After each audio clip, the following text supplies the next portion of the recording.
Hello everyone, आज की इस वीडियो में हम देखेंगे NIOS 12th क्लास फिजिक्स के इंपॉर्टेंट क्वेश्चंस, इंपॉर्टेंट टॉपिक्स हम यहाँ पर डिस्कस करेंगे। सैम्पल क्वेश्चन पेपर देखेंगे और कितना आपको पढ़ना है, मार्किंग स्कीम क्या है, उन सब के बारे में बात करेंगे। तो वीडियो को आप एंड तक देखिएगा। अगर हम बात करें फिजिक्स की, तो फिजिक्स आपका होता है 100 मार्क्स का। 100 में से 20 मार्क्स प्रैक्टिकल और माइनस आपके 80 बचे। 80 में से 16 मार्क्स की थ्योरी आपका TMA, और उसके बाद में जो आपके बचते मार्क्स वो आपके होते हैं 64। ये आपकी रहती है थ्योरी। ठीक है, अब थ्योरी का आपको कितना परसेंट लाना होता है? थ्योरी का 64 का आपको 33% लाना होगा पास होने के लिए। मतलब 21 मार्क्स तो मिनिमम है, इतने मार्क्स तो आपको लाने ही हैं थ्योरी के अंदर।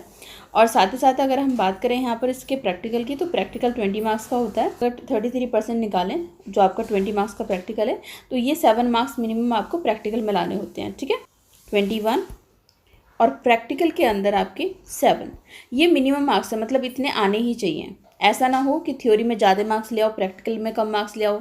लाइक आपके थ्योरी में तो आगे 34 मार्क्स, ठीक है, और आपके प्रैक्टिकल में आगे 6 मार्क्स तो फेल कर देंगे प्रैक्टिकल में।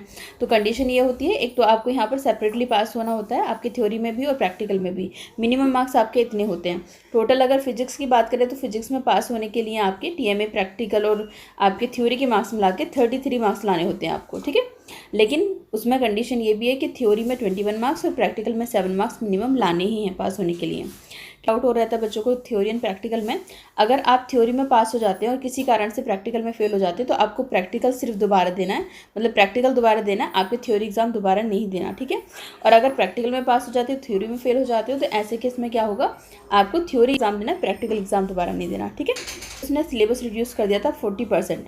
मतलब 12 जो आपके चैप्टर हैं वो आपको नहीं पढ़ने, यहाँ पर ये मेंशन किए गए, ये चैप्टर्स आपको नहीं पढ़ने। आपको क्या पढ़ने, ये 18 चैप्टर्स पढ़ने हैं। मतलब यहाँ से फाइनल एग्जाम में क्वेश्चंस पूछे जाएंगे आपके। ठीक है, यहाँ आपके चैप्टर्स आप देख सकते हैं जो आपको पढ़ने हैं। ये आपके चैप्टर्स है जो आपको पढ़ने हैं और ये आपको नहीं पढ़ने। ठीक है, ये हैं आपके जितने भी चैप्टर्स हैं, ये आपके चैप्टर्स है जो आपको पढ़ने हैं। ठीक है, ये फाइनल एग्जाम में आपसे क्वेश्चंस पूछे जाएंगे। फिर हमारा जो सैम्पल क्वेश्चन पेपर होगा, जैसे कि 80 मार्क्स का दिखाया जाता है, क्योंकि 20 मार्क्स का आपका प्रैक्टिकल होता है। ठीक है, अब यहाँ पर टाइम कितना मिलेगा, 3 घंटे मिलेंगे। ठीक है, 3 आवर्स आपको मिल रहे हैं यहाँ पर। और यहाँ पर आपको एक जो ध्यान देने वाली बात है, 3 घंटे तो ये है पेपर लिखने के लिए, यानी कि आपके क्वेश्चन के आंसर लिखने के लिए हैं। बट इससे अलग भी 15 मिनट आपको एक्स्ट्रा दिए जाएंगे सिर्फ आपके क्वेश्चन पेपर को रीड करने के लिए। तो 2:15 पर आपको क्वेश्चन पेपर मिल जाएगा, जिसे आपको रीड करना है। 2:30 पर आपको क्या करना, आंसर शीट मिल जाएगी और आप अपने आंसर से लिखने स्टार्ट कर देंगे। तो अपने टाइम को अच्छे से यूटिलाइज करना। ठीक है, अब यहाँ पर एक और चीज़ इंपॉर्टेंट है कि आपको सिर्फ एक आंसर शीट मिलेगी। तो अभी जो हम देखने वाले हैं कि MCQ हो गए, मैचिंग हो गए, या फिर ट्रू फॉल्स हो गए, जो भी जिस टाइप के आपसे क्वेश्चंस पूछे गए हैं, उन क्वेश्चंस को आपको क्या करना है, क्वेश्चंस को नहीं आपको, मतलब क्वेश्चंस आपको नहीं लिखने हैं आपके आंसर शीट में, आपको सिर्फ आंसर लिखना है।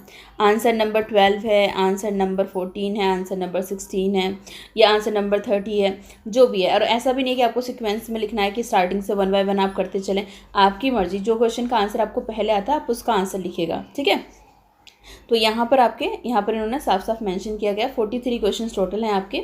और यहाँ पर सब चीज़ें इन्होंने बता रखी है, वैसे तो इंस्ट्रक्शन आप एक बार रीड कर लेना। एंड सेक्शन A के अंदर इन्होंने बताया हुआ है कि आपके सेक्शन A के क्वेश्चन नंबर 1 से लेकर 16 के बीच में MCQ हैं जो 1 मार्क्स कैरी करते हैं, और उसके बाद 17 to 28 ऑब्जेक्टिव टाइप के क्वेश्चन है जो 2 मार्क्स कैरी करते हैं। ठीक है, इसमें भी आपके डिवाइडेड हैं सब पार्ट में, तो वो देखेंगे कैसे कैसे हैं अभी क्वेश्चन। एंड सेक्शन B जो आपका ऑब्जेक्टिव सब्जेक्टिव टाइप का रहेगा, तो ये क्वेश्चन नंबर 29 to 37 ये आपके 2 मार्क्स के रहेंगे, जिनका आंसर आपको सिर्फ 30 to 50 वर्ड्स में देना है। इससे ज़्यादा अगर आप लिखेंगे तो कोई फ़ायदा नहीं है लिखने का। क्वेश्चन नंबर आपका 38 to 41 ये आपके 3 मार्क्स के रहेंगे, और यहाँ पर आपको 50 to 80 वर्ड्स में लिखना है। वहीं अगर 42 और 43 वाले क्वेश्चंस की बात करें तो ये 5 मार्क्स के होंगे, और यहाँ पर आपको मैक्सिमम 120 वर्ड्स की लिमिट दी हुई है कि इससे ज़्यादा में आपको आंसर नहीं लिखना, लेकिन अगर आप 80 वर्ड्स में भी लिख दोगे तो चल जाएगा। ठीक है, हम यहाँ पर क्वेश्चंस को देखेंगे कि कैसे कैसे आपके क्वेश्चन रहेंगे, इंपॉर्टेंट टॉपिक्स रहेंगे। तो वीडियो को आप एंड तक देखिएगा। तो फर्स्ट क्वेश्चन जो आपका आ रहा है वो किस तरह का क्वेश्चन रहेगा। फर्स्ट क्वेश्चन में अगर हम बात करें तो फर्स्ट क्वेश्चन देखिए आपका क्या है। फर्स्ट क्वेश्चन में क्या कह रहा है, the net force on the kite held in a stationary sky is. आपको नेट फोर्स बतानी है, तो 10th क्लास का क्वेश्चन है ये, तो आप बता ही सकते हो नेट फोर्स कितनी होगी जब आपका स्काई के अंदर कोई देखो स्टेशनरी जहां पे वर्ड आ जाए ना, जहां पे स्टेशनरी यानी कि ऑब्जेक्ट रेस्ट में है, जब ऑब्जेक्ट रेस्ट में होता है तो उसके ऊपर जितनी भी फोर्सेस काम करती है, देखो यहाँ पे 4 फोर्सेस काम कर रही है, ऐसे एक अपवर्ड, एक डाउनवर्ड, एक लेफ्ट और एक राइट। तो यहाँ पे जो चारों फोर्स है, जब ऑब्जेक्ट स्टेशनरी होता है, चारों फोर्स क्या होती है, कैंसिल आउट हो जाती है, तो आपको ऑब्जेक्ट के ऊपर जो नेट फोर्स होती है वो क्या रहती है, 0। यहाँ पे स्टेशनरी काइट की बात की, जहां पे भी आपको वर्ड स्टेशनरी मिल जाए ना, अगर आपका ऑब्जेक्ट रेस्ट में है तो वहां पे फोर्स क्या हो जाएगी, 0 हो जाएगी। क्लियर। नेक्स्ट सेकंड टर्म की बात करते हैं। सेकंड क्वेश्चन क्या है, in terms of a fundamental unit 1 Newton is expressed. देखो न्यूटन किसकी यूनिट होती है, फोर्स की, और फोर्स किसके इक्वल होता है, मास इनटू में एक्सेलरेशन। क्लियर। तो मास इनटू एक्सेलरेशन की अगर आप यूनिट बताओगे तो मास क्या होता है आपका, किलोग्राम, मास क्या होता है आपका, किलोग्राम, और एक्सेलरेशन आपका क्या होता है, मीटर पर सेकंड स्क्वायर। तो इसकी यूनिट क्या हो जाएगी, kilogram metre per second square. तो दोनों क्वेश्चन 10th क्लास के हैं तो आप कर ही सकते हो। तो option A is the right answer. Clear. Next question की बात करते हैं। क्वेश्चन नंबर 2 क्या कहते हैं, जितने हो सके छोटे क्वेश्चन आपको सोल्व कराऊंगी, क्योंकि इसका जो आंसर है वो आपको लास्ट में मिल जाएगा। और अगर आप और डिटेल में इसको अच्छे से समझना चाहते हो तो हमारा एक कोर्स है जो हमने लॉन्च किया हुआ है, जिसमें हमने पूरा 12th क्लास का फिजिक्स और पूरा 12th क्लास की केमिस्ट्री को कवर किए। वहां से आप जाके उसकी वीडियोस, डिटेल्स वीडियो स्टडी कर सकते हैं। यहाँ पे मैं आपको शॉर्ट टर्म में ही बता पाऊंगी, क्योंकि वीडियो ज्यादा लेंथी नहीं करेंगे हम। अब हम बात करते हैं अगर सेकंड क्वेश्चन की। सेकंड क्वेश्चन में क्या कहते हैं, the mass of the body is 2 kilogram. तो इसका वेट क्या होगा, ये भी हमने 10th क्लास में ही पढ़ा हुआ है। वेट इज इक्वल टू क्या होता है, मास इंटू में ग्रेविटी। 12th क्लास में भी आपने पढ़ा होगा कि वेट क्या होता है, मास इंटू में ग्रेविटी। मास कितना दे रखा है, 2, वेट कितना दे रखा है, ग्रेविटी की वैल्यू तो फिक्स है, वो कितनी होती है सरफेस पे 9.8। तो आंसर क्या आ जाएगा, 19.6 न्यूटन इसका आंसर हो जाएगा। क्लियर। नेक्स्ट क्वेश्चन की तो बात करते हैं। कहते हैं एक बॉडी है, उसका जो मास है वो कितना है, 200 ग्राम है, falls through the air with acceleration इतना। एक्सेलरेशन दे रखा है, देखो बॉडी का मास कितना दे रखा है, 200 ग्राम दे रखा है। पहले तो इसको किलोग्राम में कन्वर्ट करो, 200 ग्राम कितने किलोग्राम के इक्वल होता है, डिवाइड बाय कितना कर दोगे, 1000। तो कितना आ जाएगा, 0.20 किलोग्राम आ गया। 0.20 क्या आ गया, किलोग्राम आ गया। अब उसके बाद आपको क्या करना है, इसके अंदर से एक्सेलरेशन की वैल्यू, ये हो गया आपका मास। उसके बाद आपको एक्सेलरेशन भी दे रखे, कितना दे रखा है, 6 मीटर पर सेकंड स्क्वायर। अब काफी स्टूडेंट क्या करेंगे, m इंटू में a कर देंगे। m इंटू में a नहीं करना, क्योंकि उसने आपसे फोर्स नहीं पूछा, उसने आपसे पूछा है the air drag on the body. Air कैसे ड्रैग करेगी, ड्रैगिंग फोर्स उसने पूछी है, ना कि फोर्स पूछी है। तो इस ड्रैगिंग फोर्स के लिए आप क्या करोगे, इसका फॉर्मूला क्या हो जाएगा, आपको क्या फॉर्मूला लगाना है, m minus F A is equal to mg minus F A is equal to mass into में acceleration. Clear. mg as it is, F A as it is. तो यहाँ पे आपका जो वैल्यू दी है, कितनी दी हुई थी, मास की 0.20 मल्टीप्लाई 6 कितना आ जाएगा, वो 1.2। तो f A is equal to कितना आ जाएगा, ये कितना आ जाएगा, mg minus F A is equal to कितना आ जाएगा, 1.2। तो यहां से अगर आप क्या निकालोगे, m इंटू जी की वैल्यू तो पता ही है, mass into gravity. Mass into gravity हमने अभी कैलकुलेट की थी, कितनी हुई थी, 1.96। तो कितना आ जाएगा, 1.96 माइनस 1.2। आपका ओवरऑल आंसर कितना आ जाएगा, 0.76 न्यूटन आंसर आ जाएगा इसका। कितनी फोर्स हो जाएगी, 0.76 न्यूटन। बेसिक कैलकुलेशन आप कर सकते हो, इसका आंसर क्या हो जाएगा, डी। सेकंड के सेकंड पार्ट का आंसर हो जाएगा आपका डी। क्लियर हुआ। अब हम बढ़ते हैं थर्ड क्वेश्चन के अंदर। ये तो अगर आप क्वेश्चन ध्यान से पढ़ोगे तो इसमें क्या कह रहा है कि मूविंग बस में जो एकदम से स्टॉप लगाते वक्त जो आपका पैसेंजर होता है वो फॉरवर्ड क्यों, आगे की तरफ क्यों गिर जाता है। न्यूटन फर्स्ट लॉ का एग्जांपल है ये, जब मैंने आपको ये बहुत अच्छे से एक्सप्लेन किया था न्यूटन लॉ के अंदर, कि अगर वो सडनली स्टॉप करेगा तो वो फॉरवर्ड हो जाएगा, अगर वो सडनली स्टार्ट कर दे, बस को एकदम से सडनली स्टार्ट कर देगा, तो जो पैसेंजर है वो कहाँ चला जाएगा, बैकवर्ड की तरफ चला जाएगा। ये किसके ऊपर बेस्ड है सारा, न्यूटन फर्स्ट लॉ के ऊपर। तो क्वेश्चन नंबर 3 का ए आंसर हो जाएगा। क्लियर। उसके बाद बात करते हैं हम क्वेश्चन नंबर 3 के सेकंड पार्ट की। 3 के सेकंड पार्ट में आपको क्या कह रहा है, the need of banking of road. Banking of road की नीड क्यों है, ताकि सेंट्रीपिटल फोर्स उसको ज्यादा मिल पाए, क्योंकि अगर उसकी वेलोसिटी ज्यादा होगी, क्योंकि हमने पढ़ा हुआ कि सेंट्रीपिटल फोर्स का ही सारा काम होता है इसके अंदर, तो अगर उसकी वेलोसिटी ज्यादा होगी तो उसको सेंट्रीपिटल फोर्स ज्यादा मिल जाए, इसलिए हमें बैंकिंग ऑफ रोड की नीड है। क्लियर हुआ। अब हम बात करते हैं क्वेश्चन नंबर 4 की। क्वेश्चन नंबर 4 हमारा क्या कहता है, the phenomena of capillary is due to. जो कैपिलरी का फिनोमिना होता है वो किस वजह से होता है, ये तो आपने बहुत अच्छे से पढ़ा हुआ है कैपिलरी वाले में, किस वजह से होता है, कोहेसन और एडेशन। कहां से याद आया आपको, ये कैपिलरी ट्यूब दी थी, फिर एंगल ऑफ कॉन्टैक्ट देखते थे हम यहाँ से, इस तरह का एक पानी के अंदर हम कहते थे जो पानी है वो पूरा स्ट्रेट ना होके इस तरह से आपको पानी नजर आएगा, तो फिर हम एंगल ऑफ कॉन्टैक्ट नोट करते थे। राइट। एंगल ऑफ कॉन्टैक्ट क्या करता था, उसका मैग्नीट्यूड और डायरेक्शन को भी राइजिंग फोर्स बताता था। राइट। तो वहां पे हमें कौन डिसाइड करता है एंगल ऑफ कॉन्टैक्ट को? कोहेसिव और एडहेसिव दोनों ही डिसाइड करते हैं, ठीक है। तो इसका आंसर क्या हो जाएगा? फोर्थ का आंसर क्या हो जाएगा आपका? सी, फर्स्ट पार्ट का। और अगर मैं बात करूं सेकंड पार्ट की, सेकंड पार्ट में क्या कह रहा है? For a non viscous incompressible fluid in steady flow where the area of cross section of the pipe is half. अगर एरिया ऑफ क्रॉस सेक्शन को पाइप को हाफ कर दो तो वेलोसिटी क्या हो जाएगी? डबल हो जाएगी। वेलोसिटी क्या हो जाएगी आपकी? डबल। यानी कि इसका आंसर क्या आ जाएगा? सी आंसर हो जाएगा। क्या आंसर हो जाएगा इसका? सी आंसर हो जाएगा। क्लियर? उसके बाद बात करते हैं क्वेश्चन नंबर 5 की। क्वेश्चन नंबर 5 हमारा क्या कहता है? क्वेश्चन 5 में कहता है कि the express of pressure the excess of pressure inside two soap bubbles of diameter इतना, डायमीटर का रेशियो दे रखा आपको 4:1।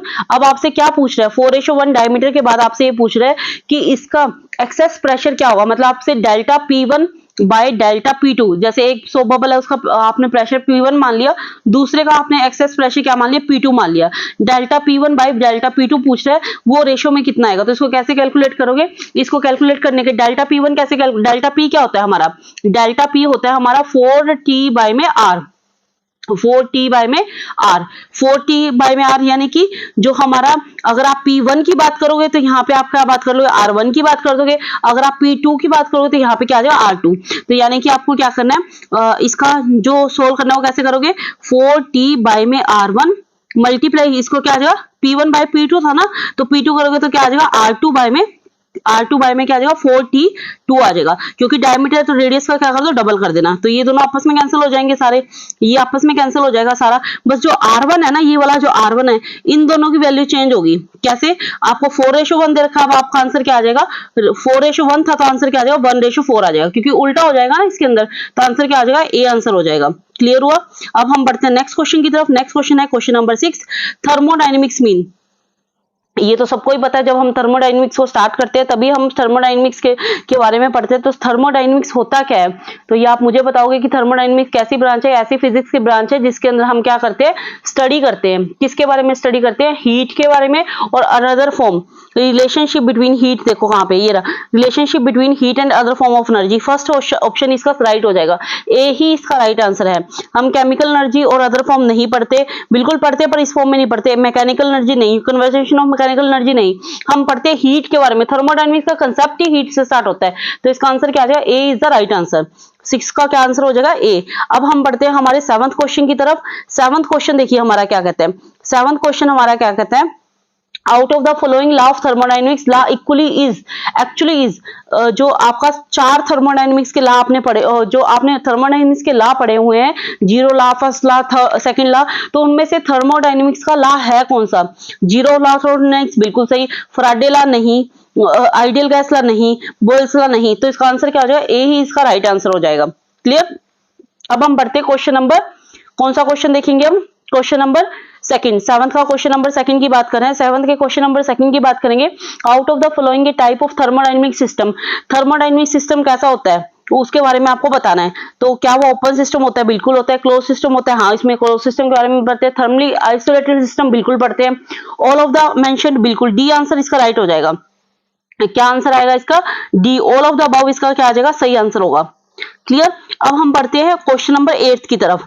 क्वेश्चन नंबर 8 क्या कहता है? Transfer possessive waves are characteristics by, transfer wave में अपने को क्या देखने को मिलता है? B, crest and trough. क्या देखने को मिलता है? Crest and trough.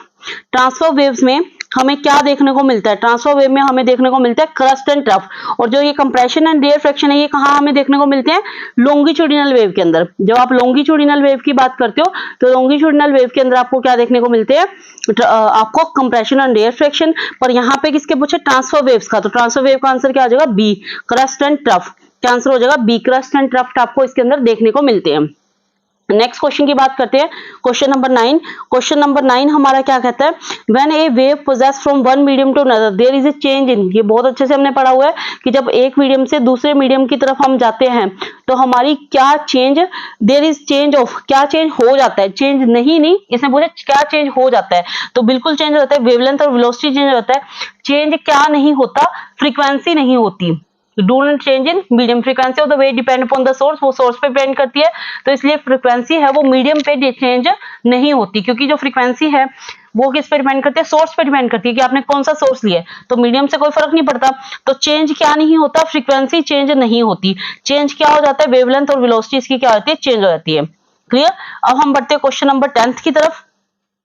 Question number 10 क्या कहता है हमारा, क्वेश्चन नंबर 10 है हमारा number of beats produced by waves y1 is equal to, number of beats दे रखी है वेव की, y1 is equal to a sin 1000 pi t, y2 is equal to this. a और b का आपको normal दे रखा है कि इतनी वेव प्रोड्यूस करते हैं, तो इसके अंदर से आपको क्या करना है, आपको क्या निकालना है इसके अंदर से, नंबर ऑफ बीट्स निकालनी है। तो नंबर ऑफ बीट्स आप कैसे कैलकुलेट करोगे मुझे बताओ फटाफट से। नंबर ऑफ बीट्स कैलकुलेट करने का फॉर्मूला क्या होता है आपका, v1 माइनस v2 कर दो, वहां से आपकी नंबर ऑफ बीट्स आ जाएगी। v1 माइनस v2 कैसे करोगे, पहले आपको ओमेगा, ओमेगा क्या होता है, पहले आपको नंबर ऑफ बीट्स निकालनी है, तो सबसे पहले आप क्या लो, ओमेगा ले लो। ओमेगा क्या होता है, omega is equal to 2 pi v1, ठीक है, 2 पाई v1 ले लो, फिर ओमेगा 2 की वैल्यू निकाल दो, वो क्या हो जाएगी 2 पाई v2 हो जाएगी। तो वो कितनी हो जाएगी 2 पाई v2, 2 पाई तो दोनों कॉमन ही आ जाएगा, तो बचेगा क्या, जब आप दोनों को v1 माइनस v2 करोगे 2 पाई कॉमन आ गया। तो इसकी अगर v की बात करूं, इस v की बात करोगे तो अगर आप इसको कैलकुलेट करोगे तो कितनी आ जाएगी 500, इसकी बात करोगे तो कितनी आ जाएगी 502, तो टोटल बीट्स कितनी आ जाएगी 2 बीट्स आ जाएगी इसके अंदर। कितनी बीट्स आ जाएगी 2 बीट्स आ जाएगी। जब आप इसको सोल्व करोगे तो इसके अंदर जो बीट्स की वैल्यू है वो कितनी हो जाएगी 2 हो जाएगी, क्योंकि सारा कुछ कैंसिल होके आपके पास बचेगा क्या, आपके पास सिर्फ इतना बचेगा, क्या बचेगा 1000 बाय, यहाँ पे कितनी बीट्स देखो, देखो ओमेगा की वैल्यू, अगर फिर भी आपको समझ नहीं आया तो ये देखो रिलेशन इक्वेशन कैसे होती है, ए साइन ओमेगा टी, ये इक्वेशन होती है ए साइन ओमेगा टी, ये होता है। तो ये आपके पास ओमेगा 1 की वैल्यू दे रखी है 1000, ओमेगा 2 की वैल्यू दे रखी है 1004। जब दोनों को डिवाइड करोगे, दोनों को डिवाइड मतलब डिवाइड ना करो, जब आप दोनों को अगर कैलकुलेट करोगे तो आपके पास 2 बीट्स आ जाएगी। कितनी आ जाएगी 2 बीट्स आ जाएगी। क्लियर, कैसे आएगी इतनी कैलकुलेशन आप इसके अंदर से कर सकते हो। नेक्स्ट क्वेश्चन की बात करते हैं। नेक्स्ट क्वेश्चन और में जो क्वेश्चन दे रखे हैं उसकी बात करते हैं। और में देखो हमारे पास क्या क्वेश्चन दे रखे हैं, अगर और क्वेश्चन की बात करें तो हमारे पास क्या है, 10th का बी पार्ट दे रखा है। A source of sound of frequency, source of sound की फ्रीक्वेंसी दे रखी है, कितनी दे रखी है 150 hertz, moving in direction towards an observer, observer के पास आ रहा है, जिसकी वेलोसिटी कितनी दे रखी है 110 metre per second. If the velocity of the sound is 330, velocity sound की वेलोसिटी दे दी इसने, the frequency of the sound heard by the person, तो आपको जो पर्सन है उसकी साउंड की फ्रीक्वेंसी निकालनी है। कैसे निकालोगे, कैसे निकालोगे उसकी साउंड की फ्रीक्वेंसी, वो आप कैलकुलेट करोगे एक फॉर्मूले से। उसका क्या करना पड़ेगा आपको, यहाँ पे साउंड का फॉर्मूला लगाना पड़ेगा। फॉर्मूला क्या होता है आपका, कैसे कैलकुलेट करते हो, जो न्यू नोट कैलकुलेट करना है ना, ये देखो फ्रीक्वेंसी कैलकुलेट करनी है आपको, क्या कैलकुलेट करना है फ्रीक्वेंसी, फ्रीक्वेंसी क्या होती है न्यू होती है, या अगर मैं इसको सोल्व करके लिखाना चाहूँ न्यू में, अगर आप कंफ्यूजन है तो एफ नोट लिख लो। एफ नोट का फॉर्मूला क्या होता है, वी न्यू यानी कि फ्रीक्वेंसी ऑफ साउंड, ये क्या है frequency of sound divide by क्या होता है वी वेलोसिटी, और ये क्या होता है velocity of source, velocity of source, किसकी वेलोसिटी है सोर्स की वेलोसिटी, ये है आपका एफ, एफ ही लिख देते हो इसको, फ्रीक्वेंसी साउंड की फ्रीक्वेंसी, आपका ऑब्जर्वर की वेलोसिटी, और ये क्या है आपकी साउंड की वेलोसिटी। तो मतलब अगर मैं इस रिलेशन में पुट करूं, मतलब मेरा क्या फॉर्मूला बन गया, f nought is equal to v by v minus v s, ये बेसिकली एफ ही है, फ्रीक्वेंसी है। तो अगर मैं फॉर्मूले की बात करूं तो मेरा फॉर्मूला क्या बन जाएगा, यहाँ पे जब मैं इसको सोल्व करूंगी तो मेरे पास इसका जो आंसर आएगा वो कितना आ जाएगा, सोल्व करके देखिए आपका जो इसका आंसर है वो आई थिंक 150 हर्ट्ज के आसपास आएगा। इसको आपको सोल्व करना है, सोल्व करके इसका आंसर निकालना है, तो आंसर मेरे ख्याल से इसका हो जाएगा सी आंसर होना चाहिए, सी आंसर होना चाहिए। आप इसको सोल्व करिए, फ्रीक्वेंसी मैंने सारों की बता दी, अब आप इसको सोल्व करोगे तो 10th के सेकंड का आपका जो आंसर होगा वो 225 हर्ट्ज होगा। क्या होगा, ए आंसर हो जाएगा 225 हर्ट्ज। मैंने सोल्व कर लिया, कैसे सोल्व किया देखो, इस तरह से सोल्व करोगे आप, 330 माइनस 110 मल्टीप्लाई कितना आ जाएगा 150, तो सारे को सोल्व करोगे 310 में से क्या कर दो 110 माइनस कर दोगे, पूरा सोल्व करके आपका कितना आ जाएगा 225 आंसर आ जाएगा। कितना आंसर आ जाएगा 225। तो ये बेसिक कैलकुलेशन है, ये तो आप कर ही सकते हो। अब क्वेश्चन नंबर किसकी बात करते हैं 11 की। क्वेश्चन नंबर 11 हमारा क्या कहता है कि displacement of the particle in a medium can be express, displacement को इस तरह से एक्सप्रेस किए, तो जो टी है वहां पे, जो यहाँ पे टी नजर आ रहा है आपको वो सेकंड्स के अंदर है, और जो आपको y नजर आ रहा है इसके अंदर, जो t है वो सेकंड्स के अंदर, जो x है आपका वो किसके अंदर है मीटर के अंदर है। तो अब आपको प्रोपेगेशन ऑफ वेव कांस्टेंट निकालना है, यानी कि k की वैल्यू निकालनी है। पढ़ा हुआ ना k की वैल्यू कैसे निकालते हो, k कैसे कैलकुलेट करते हो, फटाफट से बताओ k कैसे कैलकुलेट करते हो। k कैलकुलेट करने का फॉर्मूला होता है 2 पाई बाय में लैम्बडा। इसको आपने क्या करना है जनरल इक्वेशन से कंपैरिजन करना है पहले, पहले आप इसको क्या करोगे, जनरल इक्वेशन से कंपैरिजन करोगे। y इज इक्वल टू क्या होती है वो, r sine omega, y is equal to r sine omega t plus k x minus phi nought, ये आपकी जनरल इक्वेशन होती है। इससे जब आप कैलकुलेट करोगे तो लास्ट में आपने फॉर्मूला क्या लगाना है, k इज इक्वल टू क्या आ जाएगा, 2 पाई बाय लैम्डा। पहले लैम्डा कैलकुलेट कर लो, फिर 2 पाई बाय लैम्डा कर दोगे तो आपकी वैल्यू आ जाएगी। तो वो वैल्यू कितनी आएगी, आपका आंसर कितना हो जाएगा, 20 मीटर पर सेकंड, मतलब सी आंसर आ जाएगा। जब आप कैलकुलेट करोगे, मैंने जनरल इक्वेशन बता दी, इस तरह से आप कैलकुलेट करोगे तो आपका आंसर कितना आ जाएगा, 20 मीटर पर सेकंड इसका आंसर हो जाएगा। समझ में आया, कंसेप्ट समझ में आया आपको। अब नेक्स्ट क्वेश्चन की तरफ बढ़ते हैं। नेक्स्ट क्वेश्चन क्या कहते हैं, which of the flowing colour of the light deviates the most when the passes through a prism. तो अगर सबसे ज्यादा डेविएट कौन सा होता है, मोस्ट डेविएट की बात कर रहे हैं, तो जो मोस्ट डेविएट होता है आपका वो कौन सा होता है, वॉयलेट कलर मोस्ट डेविएट होता है।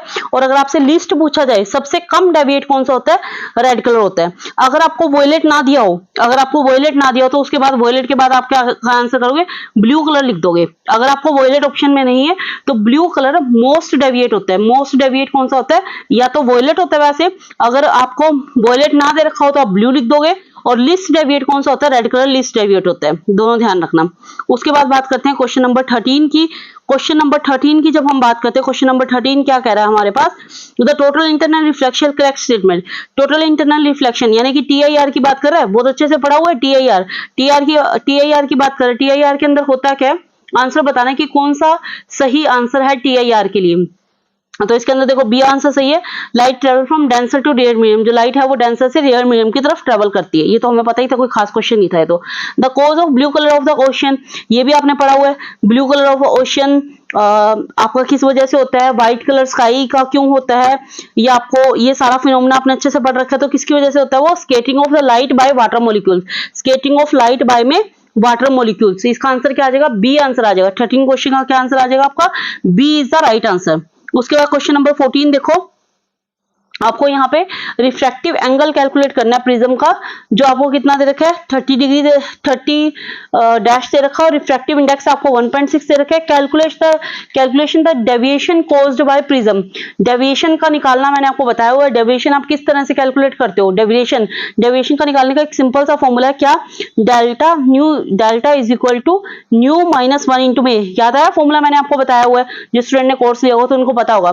तो न्यू की वैल्यू कितनी दे रखी है, 1.6 माइनस आपको 1, इसकी वैल्यू तो 1 ही हो जाएगी क्योंकि 1 की जगह तो 1 ही आ जाएगा। और ये कितना आ जाएगा, 1/2 डिग्री। 1/30 को कैसे लिख सकते हैं, 1/2।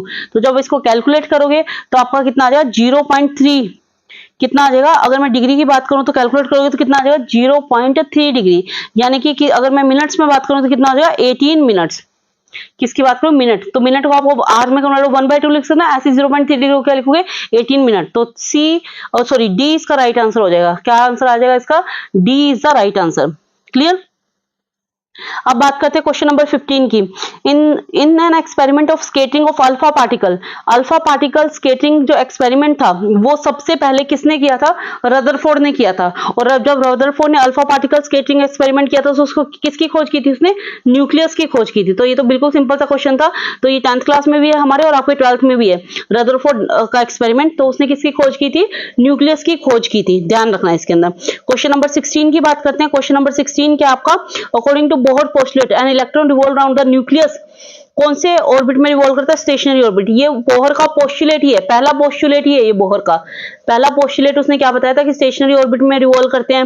फिर उसने बताया था कि 4 शेल्स होती हैं, के एल एम एन, इस तरह से शेल्स बताई थी, है ना। तो ये उसका पहला पोस्टुलेट है जिसमें उसने कहा था स्टेशनरी ऑर्बिटल में वो क्या करते हैं, रिवॉल्व करते हैं। क्लियर, आगे अच्छे से समझ में। नेक्स्ट क्वेश्चन इसी के बी पार्ट की बात करते हैं। बी पार्ट क्या कहता है आपको, बी पार्ट कहता है कि कौन सी स्पेक्ट्रल लाइन हाइड्रोजन की स्पेक्ट्रल लाइंस के बारे में पढ़ा था। अब इसमें स्पेक्ट्रल लाइंस में इसने क्या क्वेश्चन पूछा, ध्यान से देखिए। स्पेक्ट्रल लाइन में इसने क्वेश्चन पूछा, which spectral lines of hydrogen line UV region के अंदर कौन सी स्पेक्ट्रल लाइन लाइज करती है, उसके बारे में पूछा है। तो बताइए मेरे को कौन सी लाइन लाई करती है यूवी रीजन के अंदर। तो आपको मैंने बताया था, अलग अलग बताई थी सारों की कौन कौन सी स्पेक्ट्रल लाइन कौन कौन से रीजन में लाई करती है। अगर यूवी की बात करें तो लेमन लाई करेगी। जो पाशन होती है वो किस में करती है, इंफ्रारेड रीजन में। इंफ्रारेड पाशन किस में करती है, इंफ्रारेड सीरीज में लाई करती है। और बाल्मर किस में होती है, विजिबल रीजन में। बाल्मर किस में लाई करती है, विजिबल रीजन में। और लाइमन किस में लाई करती है, यूवी में। और ब्रैकेट किस में लाई करती है, फार इंफ्रारेड रीजन, फार इंफ्रारेड रीजन, चारों याद रहेंगे। पास्चन किस में करती है? इंफ्रारेड रीजन में। लेमन किस में करती है? यूवी रीजन में। ब्रैकेट किस में करती है? फार इंफ्रारेड में। और बाल्मर किस में करती है? विजिबल रीजन में। ये चारों आपको याद रखने हैं। क्लियर हुआ? तो ये थे आपके 1 to 16 क्वेश्चन। अब हम बढ़ेंगे 17 to 28 क्वेश्चन। 17 to 28 क्वेश्चन कैसे? आपके 2 मार्क्स के क्वेश्चन है। इसमें आपको चॉइस मिलेगी, या तो आपको 3 क्वेश्चन दिए होंगे या 4 क्वेश्चन दिए होंगे, उसमें से आपको 2 अटेम्प्ट करने हैं। तो ये आपका पैराग्राफ है, ये आप खुद पढ़ोगे, पैराग्राफ अच्छे से पढ़ लेना। उसके बाद मैं बात करती हूँ सिर्फ क्वेश्चन की। क्वेश्चन में देखो, पहला क्वेश्चन क्या दिया है? The maximum force of static friction between a pair of surface is independent of, किसके ऊपर इंडिपेंडेंट होता है? ये मैंने आपको बताया हुआ है। इंडिपेंडेंट किसके ऊपर होता है? इंडिपेंडेंट होता है आपका किसके ऊपर? सरफेस एरिया के ऊपर, area of surface and size के ऊपर। तो एरिया ऑफ कॉन्टैक्ट यानी कि एरिया ऑफ सरफेस की बात करें तो इसका आंसर क्या आ जाएगा? एरिया ऑफ कॉन्टैक्ट के ऊपर इंडिपेंडेंट होता है। डिपेंड किस किस पे करता है? Nature of the surface and roughness. Depend किस पे करते हैं? नेचर ऑफ सरफेस पे और रफनेस पे। पर हमें क्या पूछा हुआ है? इंडिपेंडेंट। तो किस पे इंडिपेंडेंट होता है? हमारा एरिया ऑफ कांटेक्ट पे इंडिपेंडेंट होता है। नेक्स्ट क्वेश्चन क्या कह रहा है? Unit of coefficient of limiting friction. Coefficient of limiting friction की यूनिट क्या होती है? यूनिटलेस। ये तो हमने पढ़ा ही है फ्रिक्शन की। यहाँ पे कोफिशिएंट ऑफ फ्रिक्शन की यूनिट क्या होती है? यूनिटलेस होता है, कोई यूनिट नहीं होती उसके अंदर। उसके बाद इनको आपका coefficient of friction, coefficient of kinetic energy, इन सबको आपको क्या करना है? थर्ड में क्या करें? इनको आपने असेंडिंग ऑर्डर में लिखना है। असेंडिंग ऑर्डर मतलब बढ़ते क्रम में लिखना है। तो इसका आंसर कौन सा सही आ जाएगा? तो ये आपको मैंने बताया हुआ, B is the right answer. पहले न्यू आर आएगा, फिर न्यू के आएगा, फिर न्यू आरएमएस आएगा। क्लियर? ये तो एक्सप्लेन करने की बात ही नहीं है इसके अंदर तो कोई भी। अब नेक्स्ट क्वेश्चन की बात करते हैं। क्वेश्चन नंबर कौन सा है? फोर्थ क्वेश्चन में क्या कहता है? The value of static friction acting on a body at rest which is under the influence of applied external force. देखो, स्टैटिक फ्रिक्शन में क्या होती है कि आपकी बॉडी पहले रेस्ट में है। अब आपको क्या कर रहे हो? उसको थोड़ा सा मूव करके, मतलब रेस्ट से आप क्या कर रहे हो? मोशन के अंदर लाने की कोशिश कर रहे हो। मोशन के अंदर लाने की कोशिश कर रहे हो तो आप कितनी फोर्स अप्लाई कर रहे हो? 5 न्यूटन की फोर्स उसके ऊपर अप्लाई कर रहे हो। ठीक है, तो अब ये कह रहा है कि जो, तो इसकी वैल्यू कितनी होगी? वो कितनी हो जाएगी? 5 न्यूटन ही हो जाएगी, क्योंकि अभी तक इसके अंदर फोर्स के अंदर कोई भी चेंज नहीं है। आपने कितनी फोर्स अप्लाई की है? जितनी फोर्स अप्लाई की उतना ही आपने क्या कर दिया? उसके ऊपर काम किया। तो इसका आंसर क्या आ जाएगा? 5 Newton is the right answer. ठीक है, अब देखते हैं क्वेश्चन नंबर 18। क्वेश्चन नंबर 18 देखो क्या कहता है। क्वेश्चन नंबर 18 में आपको क्या करना है? फिलिंग द ब्लैंक्स फिल करने हैं। Total linear momentum dash of the system is conserve. किसका लीनियर मोमेंटम कंजर्व रहता है वो बताना है आपको, आइसोलेटेड सिस्टम का। तो देखो आइसोलेटेड बिल्कुल यहां दिख रहा है। तो फर्स्ट का आंसर क्या आ जाएगा? आइसोलेटेड सिस्टम क्या रहता है? कंजर्व रहता है। आगे क्या कहता है? Rate of change of momentum is higher when the force is, जब रेट ऑफ मोमेंटम कब हाई होता है? Rate of change of momentum कब हाईएस्ट होता है? जब आपकी फोर्स बहुत ज्यादा होगी। तो मोर, कहीं पे मोर दिख रहा है आपको? ये रहा। सेकंड का आंसर क्या आ जाएगा? मोर हो जाएगा। क्लियर? अब बात करते हैं थर्ड क्वेश्चन की। नीचे जाते हैं, थर्ड क्वेश्चन देखते हैं इसका थर्ड पार्ट क्या दिया हुआ है। थर्ड पार्ट क्या दिया है? Fielder lower is hand. ये क्या है? Newton second law, change in momentum की बात करेगा यहाँ पे भी। फील्डर के अपने हाथ पीछे की तरफ खींच लेते हैं जब उसको बॉल को कैच करना होता है। तो वो बेसिकली क्या कम करना चाहता है? फोर्स कम करना चाहता है। अगर उसकी फोर्स ज्यादा होगी तो उसके हाथ पे चोट लग जाएगी। तो जो वो फोर्स क्या करेगा? पीछे की तरफ हाथों को खींच लेगा तो फोर्स कम हो जाएगी। तो इसलिए क्या करना? फोर्स को कम करना चाहता है। फोर्थ पार्ट में देखो क्या कहता है? रिकॉल ऑफ द गानी बेस्ड ऑन द लॉ। ये भी आपको पता हुआ कौन से लॉ के ऊपर बेस्ड है? Linear momentum. ये वैसे ना कुछ स्टूडेंट इसका आंसर लिखेंगे थर्ड लॉ। थर्ड लॉ के ऊपर बेस्ड नहीं, law of conservation of linear momentum. Linear momentum के ऊपर बेस्ड है ये, ध्यान रखना। काफी स्टूडेंट इसका आंसर क्या करते हैं? Law of conservation of momentum की जगह कर देते हैं थर्ड लॉ। ये थर्ड लॉ के ऊपर बेस्ड नहीं है बल्कि law of conservation of momentum के ऊपर बेस्ड है, ध्यान रखना। रिकॉल ऑफ गन वाला। अब उसके बाद बात करते हैं, आपको कुछ पैसेज दिया हुआ, पैसेज आपको खुद अपने आप से स्टडी करना है। ये सारा पैसेज बर्नौली थ्योरम के ऊपर दिया हुआ है। मैं सिर्फ इसके क्वेश्चंस की बात करती हूँ। तो जो इसका क्वेश्चन है वो दे रखा है आपको। ये क्वेश्चन पढ़ना है कि क्या दे रखा है, ये इस तरह से एक्सप्रेस कर रखा है। कुछ फिनोमिना दे रखा है एबीसी प्लस। तो आपसे पूछे कि एबीसी है क्या यहाँ पे?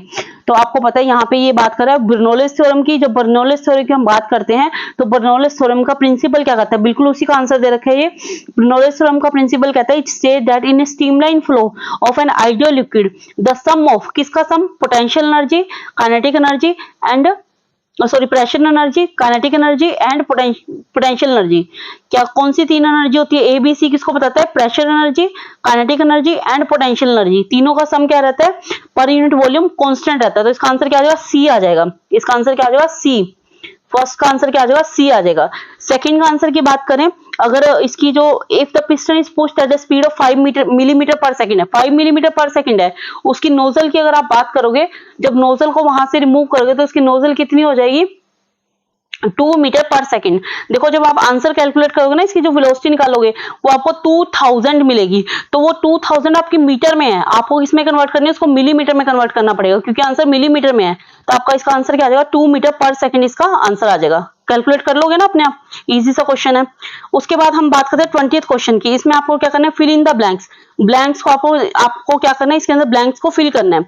ब्लैंक्स को फिल करोगे, देखो ब्लैंक्स को फिल करने में हमारे पास क्या क्वेश्चन है। First question, when the observer move away from the stationary source the apparent frequency. तो जब ऑब्जर्वर है वो स्टेशनरी सोर्स से दूर मूव करेगा तो जो अपेरेंट फ्रीक्वेंसी है वो हो जाएगी, एक्चुअल फ्रीक्वेंसी क्या हो जाएगी, मतलब आपको ये बताना है कम हो जाएगी, ज्यादा हो जाएगी, क्या करेगी, लेस हो जाएगी। तो अपेरेंट फ्रीक्वेंसी क्या होती है, लेस होती रहती है, less than the actual frequency. Next में क्या करें, the frequency of the sound appear to be dash than the actual frequency when the source towards the station observer। जब towards आएगा तो ध्यान रखना उस टाइम फ्रीक्वेंसी क्या हो जाएगी, इंक्रीज हो जाएगी। इसको इस तरह से मैंने आपको एक एग्जांपल लेके बताया था कि ट्रेन अगर आपके पास आ रही होगी तो आपको इसकी फ्रीक्वेंसी क्या नजर आएगी, ज्यादा इंक्रीज आ जाएगी। तो सेकंड का आंसर क्या आ जाएगा, इंक्रीज आ जाएगा। थर्ड देखो क्या कहते हैं, थर्ड के अंदर क्या कहता है, the wave set up in the string fix at both ends. ये किसका क्वेश्चन आ गया, ट्रांसफर वेव का क्वेश्चन आ गया। यहाँ पे ट्रांसफर वेव के क्वेश्चन में देखो क्या कह रहा है, the wave setup in the string fixed at the both ends. जैसे मैंने को आपको रस्सी वाला एग्जांपल बताया था कि अगर पेड़ के आपने रस्सी बांध दी और अब उस रस्सी को आप उछाल रहे हो तो आपका जो वेव होगी वो किस तरह से, कौन सी वेव होगी, ट्रांसवर्स वेव होगी। कौन सी वेव होगी, ट्रांसवर्स वेव होगी। कौन सी वेव होगी, ट्रांसवर्स वेव। तो इसका आंसर क्या आएगा, ट्रांसफर वेव आएगा। ट्रांसफर लिख लो, एक ही बात है, वो वेव हो जाएगी। क्वेश्चन नंबर 4 क्या कहता है, dash effect is observe for the light and sound wave. Light और साउंड में दोनों में कौन सा इफेक्ट मिलता है, बहुत ही इंपॉर्टेंट इफेक्ट कौन सा होता है, डॉपलर इफेक्ट। कौन सा इफेक्ट देखने को मिलता है, डॉपलर इफेक्ट आपको देखने को मिलता है। तो क्वेश्चन 4 का आंसर क्या आ जाएगा, डॉपलर इफेक्ट, जो आपको लाइट और साउंड वेव दोनों के अंदर देखने को मिलता है। ठीक है, उसके बाद बात करेंगे हम क्वेश्चन नंबर 21 की। क्वेश्चन नंबर 21 में क्या करना है, आपको मैच करना है। आपको मैच क्या करना है वो देखते हैं हम, क्या मैच करना है इसके अंदर। जैसे ऐसा यूनिट ऑफ इलेक्ट्रिक फ्लक्स, बहुत ही इजी क्वेश्चन है। इलेक्ट्रिक फ्लक्स क्या होता है, total number of electric field line passing normally through an area. जब कितने एरिया में से कितनी total number of electric line pass करते हैं उसको हम क्या कहते हैं, इलेक्ट्रिक फ्लक्स करते हैं। तो इलेक्ट्रिक फ्लक्स 5 हमारा किसके इक्वल होता है, ई इंटू में ए कोस थीटा के इक्वल होता है, राइट। या फिर इसको कोस थीटा अगर आपको नहीं लिखना तो क्या लिख दो, ई डॉट ए। ई क्या यहाँ पे इलेक्ट्रिक फील्ड हो गया, ए क्या हो गया, एरिया। और हमारा इलेक्ट्रिक फील्ड किसके इक्वल होता है, इलेक्ट्रिक फील्ड होता है force by charge. Electric field किसके इक्वल होता है, फोर्स बाय में चार्ज। फोर्स बाय में चार्ज, जो फोर्स की यूनिट क्या होती है, न्यूटन, और चार्ज की यूनिट क्या होती है, कूलम। मल्टीप्लाई, ये क्या होता है, एरिया। एरिया क्या होता है, मीटर स्क्वायर। तो आपकी यूनिट क्या हो जाएगी, न्यूटन मीटर स्क्वायर पर कूलम। तो कहां है न्यूटन मीटर स्क्वायर पर कूलम, आर। तो फर्स्ट का आंसर क्या आ जाएगा, आर। ठीक है, उसके बाद इलेक्ट्रिक फील्ड। इलेक्ट्रिक फील्ड की तो मैंने अभी आपको यूनिट बताई थी। इलेक्ट्रिक फील्ड क्या होता है, फोर्स बाय में चार्ज। तो फोर्स बाय में चार्ज यानी कि क्या आ जाएगा, न्यूटन पर कूलम। तो इसका आंसर क्या आ जाएगा, न्यूटन पर कूलम। तो इलेक्ट्रिक फील्ड का आंसर आ जाएगा न्यूटन पर कूलम, और इलेक्ट्रिक फ्लक्स की जो यूनिट आएगी वो न्यूटन मीटर स्क्वायर पर कूलम आ जाएगी। क्लियर हुआ। अब हम बढ़ते हैं क्वेश्चन नंबर 22 में फिलिंग द ब्लैंक्स है। फिलिंग द ब्लैंक्स में आप देखो, फिलिंग द ब्लैंक्स में क्या कहते हैं, Kirchhoff first law of electrical network is based on. Kirchhoff first law किसके ऊपर बेस्ड है, बहुत अच्छे से करवाया हुआ है। किसके ऊपर बेस्ड है बताने की जरूरत नहीं है, ये बेस्ड है law of conservation of charge. Law of conservation of charge, देखो यहाँ लिखने का स्पेस नहीं, आप खुद लिख लेना, law of conservation of charge के ऊपर बेस्ड है। Kirchhoff first law of electric network is based on law of conservation of charge के ऊपर बेस्ड है। किर्चॉफ सेकंड लॉ किसके ऊपर बेस्ड है, law of conservation of energy. ये था लॉ ऑफ फर्स्ट लॉ, जो फर्स्ट की बात कर रहे हैं। Law of conservation of first में क्या आ जाएगा, चार्ज आ जाएगा। Law of conservation of charge के ऊपर बेस्ड है, और दूसरा एनर्जी के ऊपर बेस्ड है, law of conservation of energy. किसके ऊपर बेस्ड है, law of conservation of energy. Third question की अगर मैं बात करूं, EMF two cell can be compared by using. EMF को कैसे कंपेयर करते हो, पोटेंशियोमीटर से। किससे कंपैरिजन करते हो, पोटेंशियोमीटर से। पोटेंशियोमीटर से, पोटेंशियोमीटर से क्या करते हो, कंपैरिजन करते हो। किससे कंपैरिजन करते हो, पोटेंशियोमीटर से। POTENTIOMETER, पोटेंशियोमीटर से हम क्या करते हैं, इसका कंपैरिजन करते हैं। बहुत अच्छे से पढ़ा हुआ है हमने ये। उसके बाद नेक्स्ट क्वेश्चन क्या कहता है, metre bridge works on the principle. Next question ही मतलब फोर्थ पार्ट की बात कर रही हूँ। Metre bridge work on the principle, कौन से प्रिंसिपल पे काम करते हैं, तो हमें पता ही है, व्हीटस्टोन ब्रिज पे। किस पे काम करते हैं, व्हीटस्टोन ब्रिज पे। ये तो सिंपल सिंपल क्वेश्चन आए हो, सिंपल आप इसका आंसर कर सकते हो। इससे इजी पैटर्न क्या होगा बताओ आपको, एक एक नंबर में क्वेश्चन का आंसर पूछ सकता है। व्हीटस्टोन ब्रिज के ऊपर काम करता है। नेक्स्ट हम बात करते हैं क्वेश्चन नंबर 23 की। क्वेश्चन नंबर 23 देखो, ट्रू या फॉल्स बताना है आपको, इसके अंदर क्या बताना है, ट्रू या फॉल्स। तो अगर क्वेश्चन नंबर 23 में फर्स्ट पार्ट देखें, if the refrigerator is a source of heat in the is the environment and sink is the heat of the inner chamber of the refrigerator. कहता जो refrigerator है वो source of heat होता है environment का, मतलब जो रेफ्रिजरेटर है वो इन्वायरमेंट है, जो सोर्स है वो इन्वायरमेंट हो जाएगा और जो सिंक है वो इनर चैम्बर हो जाएगा। क्या ये सही है? नहीं, फॉल्स है, उल्टा होता है। क्या करता है कि जो रेफ्रिजरेटर होता है वो हीट पंप की तरह काम करता है। तो रेफ्रिजरेटर का क्या करता है, रेफ्रिजरेटर के अंदर जो ये रेफ्रिजरेटर मान लिए, तो यहाँ पे क्या होता है, एक चैम्बर होता है, वो चैम्बर क्या करता है, इसकी हीट को बाहर निकालता है, मतलब ये हीट को बाहर निकालने का काम कर रहा है। तो क्या ये इन्वायरमेंट के साथ लिंक है? नहीं।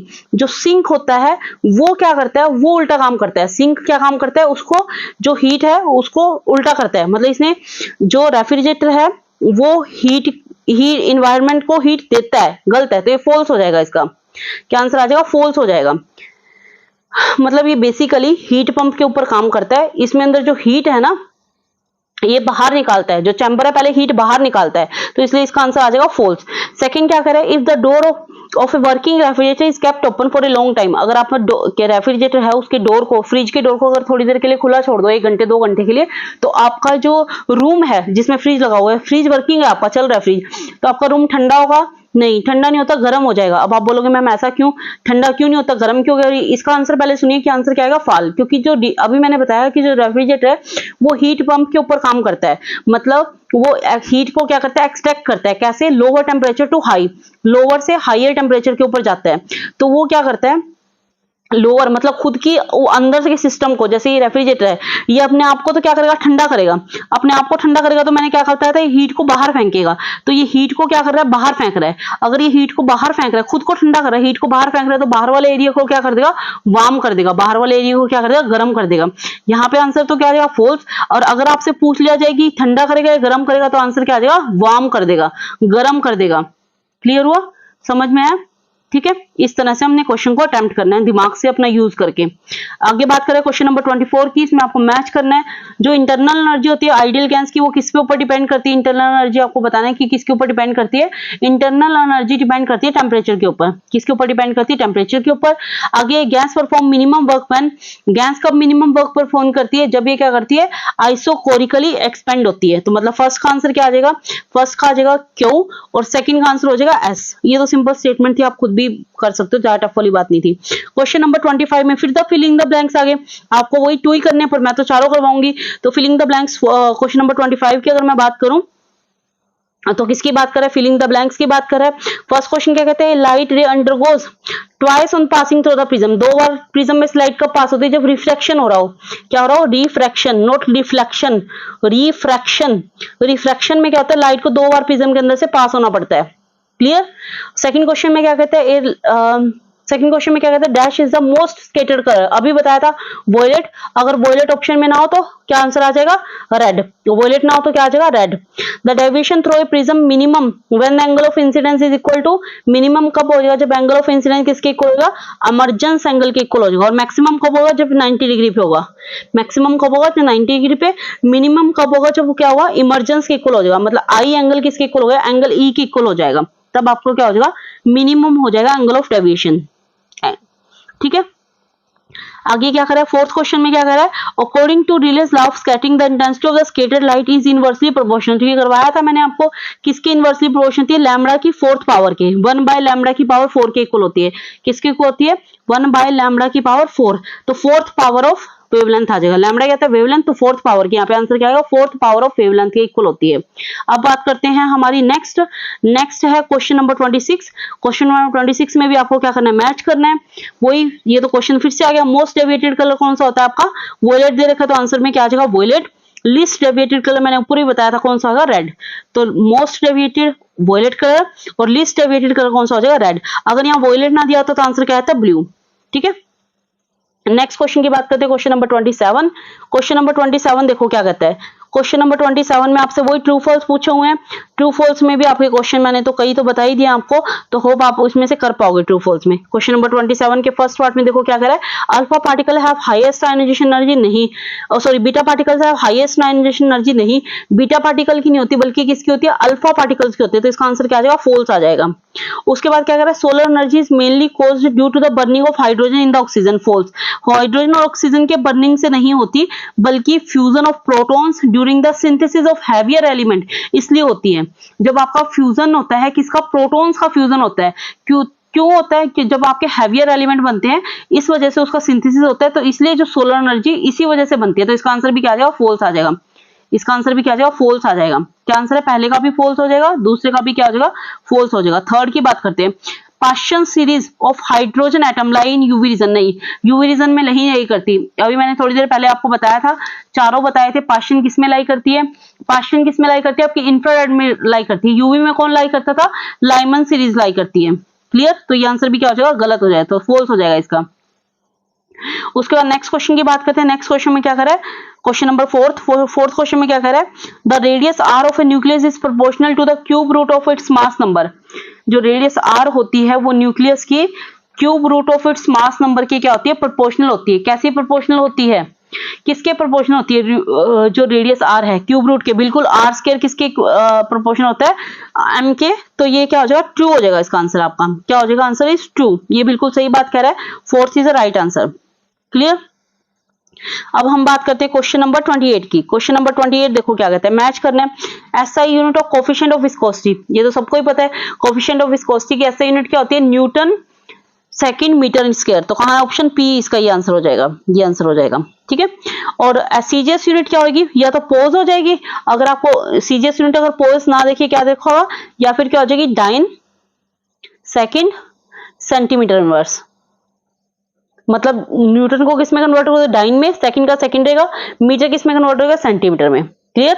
तो अगर ऐसा यूनिट क्या है, ये है, तो सीजीएस यूनिट अगर आप लिखना चाहो तो न्यूटन की जगह आ जाएगा डाइन, सेकंड की जगह सेकंड, और मीटर का क्या बन जाएगा, centimetre, second centimetre inverse.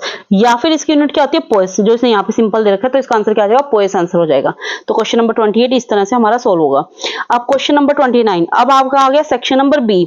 Section number B देखो भाई क्या है, आपको ना इसमें सब्जेक्टिव पेपर, सब्जेक्टिव आंसर मिलेंगे। मतलब क्या, अब आपको ऑलमोस्ट आंसर लिखना पड़ेगा। क्या कह रहा है, डिप्लेक्शन रीजन के बारे में पूछ रहा है। डिप्लेक्शन रीजन, पीएन जंक्शन के अंदर जो डिप्लेक्शन रीजन होता है वहां पे उसके बारे में स्टडी कर रहा है। तो पीएन रीजन के अंदर जो, अगर मैं बात करूं कि जो इलेक्ट्रॉन्स होते हैं वो आपके एन रीजन के अंदर होते हैं। ग्रेटर कंसंट्रेशन इलेक्ट्रॉन की कहां होती है, एन रीजन के अंदर क्या होते हैं, आपके इलेक्ट्रॉन ज्यादा होते हैं, और पी रीजन के अंदर आपके क्या होते हैं, होल ज्यादा होते हैं। राइट, तो जो इलेक्ट्रॉन है वो डिफ्यूज करते हैं कहां पे, पी रीजन के अंदर, और जो होल्स है वो कहां डिफ्यूज कर लेते हैं, एन रीजन के अंदर। तो यहाँ पे जब ये इलेक्ट्रॉन का डिफ्यूजन होता है तो पी और एन रीजन के पास में यहाँ पे क्या बन जाती है, एक लेयर बन जाती है। किसकी लेयर बन जाती है, एक जंक्शन सा बन जाता है, नैरो जंक्शन बन जाता है। इलेक्ट्रॉन और होल्स का यहाँ पे एक नैरो जंक्शन बन जाता है, जिसको हम क्या कहते हैं, डिप्लेक्शन रीजन कहते हैं, जिसको हम क्या कहते हैं, डिप्लेक्शन रीजन कहते हैं। और जिसकी थिकनेस कितनी होती है, 0.5 न्यूक्रॉन मीटर, ये इसकी क्या होती है, थिकनेस होती है। इसी को डिप्लेक्शन रीजन कहा जाता है। और इसने क्वेश्चन में यही पूछा है कि डिप्लेक्शन रीजन क्या होता है, तो ये 2-4 बातें आपको इसके अंदर से लिखनी है। बिल्कुल सिंपल था, आप इसके अंदर ये बातें लिख सकते हो। और अगर फिर भी आपको थोड़ी सी कंफ्यूजन हो रही है कि मैम ने क्या बताया, तो नीचे आओ, देखो नीचे आओ, बिल्कुल लास्ट में ये इसके आंसर दिए हुए, ये आंसर दिए हुए, देखो जितना भी मैंने करवाया ना ये सब आंसर दिए हुए, देखो ये रहा डिप्लेक्शन रीजन, वही बात लिखी हुई है। देखो यहाँ पे कहाँ है 29, ये देखो कंसंट्रेशन कहता है इलेक्ट्रॉन्स की क्या होती है, ज्यादा होती है एन रीजन के अंदर, और पी रीजन के अंदर होल्स ज्यादा होते हैं, वही बात लिखी हुई है। तो ये क्या कहते हैं, डिफ्यूज करना शुरू करते हैं। तो पी रीजन में होल्स क्या, एन रीजन में, इलेक्ट्रॉन पी रीजन में, जिसकी वजह से आपको डिप्लेक्शन बन जाती है, जिसकी लेंथ कितनी है, 0.5 न्यूक्रॉन। वही सारी चीजें बताई हुई है, यहाँ से आप पढ़ भी सकते हो। मैं हर चीज यहाँ पे एक्सप्लेन नहीं कर पाऊंगी, इतने बड़े क्वेश्चन शॉर्ट में मैं आपको बताना चाह रही हूँ ताकि आप बाद में यहाँ से पढ़ पाओ। नेक्स्ट क्वेश्चन देखो, अब ऊपर जाते हैं वापस हमने क्वेश्चन आंसर पे। तो मैंने आपको आंसर शीट दिखाई थी, आप वहां से बाद में लास्ट में इन क्वेश्चंस का आंसर देख सकते हो। ठीक है, अब क्वेश्चन नंबर हमारा क्या आ गया, क्वेश्चन नंबर 30 में हमारे पास क्या दिख रहे हैं, 2 पार्ट दिख रहे हैं हमें। 30 में क्या है, 2 पार्ट्स दिख रहे हैं। 30 में क्या कहता है, देखो हमारे पास 30 क्वेश्चन में क्या कह रहा है, पहला तो कह रहा है कि हमें क्या करना है, draw a diagram show experimental arrangement for observing the photo electric effect. Photo electric effect क्या होता है, जब भी आप किसी भी मेटल के सरफेस पे लाइट को इंसिडेंट करवाते हो तो जो लाइट है वो इंटेंसिटी ऑब्जर्व करके इलेक्ट्रॉन्स को छोड़ के जो इलेक्ट्रॉन्स होते हैं वो यहाँ से क्या करते हैं, बाहर निकल जाते हैं। इसका आपको क्या करना है, फोटो इलेक्ट्रिक इफेक्ट नहीं बताना। देखो गड़बड़ कहाँ करते हो, आपसे उसने डायग्राम पूछा है, डायग्राम और एक्सपेरिमेंटल अरेंजमेंट पूछिए, तो यहाँ पे आपको सिर्फ डायग्राम बताना, फोटो इलेक्ट्रिक इफेक्ट नहीं बताना। वो मैं आपको सिर्फ समझाने के लिए बता रही थी। डायग्राम आप इसका लास्ट में जाओगे तो इस तरह की डायग्रामेटिक अरेंजमेंट होगी जो आप लास्ट में यहाँ पे देख सकते हो। देखो डायग्राम बनाना पॉसिबल नहीं है, देखो इस तरह का डायग्राम बनेगा इसका। फोटो सेंसिटिव प्लेट लगेगी, यहाँ पे क्या करोगे आप, लाइट को इंसिडेंट करवाओगे, कोई सोर्स आएगा वो लाइट का इंसिडेंट यहाँ पे देखो कर रहा है, लाइट का सोर्स इंसिडेंट करेगा तो आपको क्या इलेक्ट्रॉन्स है वो यहाँ पे मूव करना शुरू कर देंगे। इस तरह का आपको डायग्राम शो करना है, 2 नंबर में है और आपको ये करके आना है। अगर आप ये नहीं करना चाहते तो 30 में एक ऑप्शन में भी दे रखा है क्वेश्चन, या तो आपको ये अटेम्प्ट करना है या फिर 30 का एक ऑप्शनल क्वेश्चन भी दे रखा है।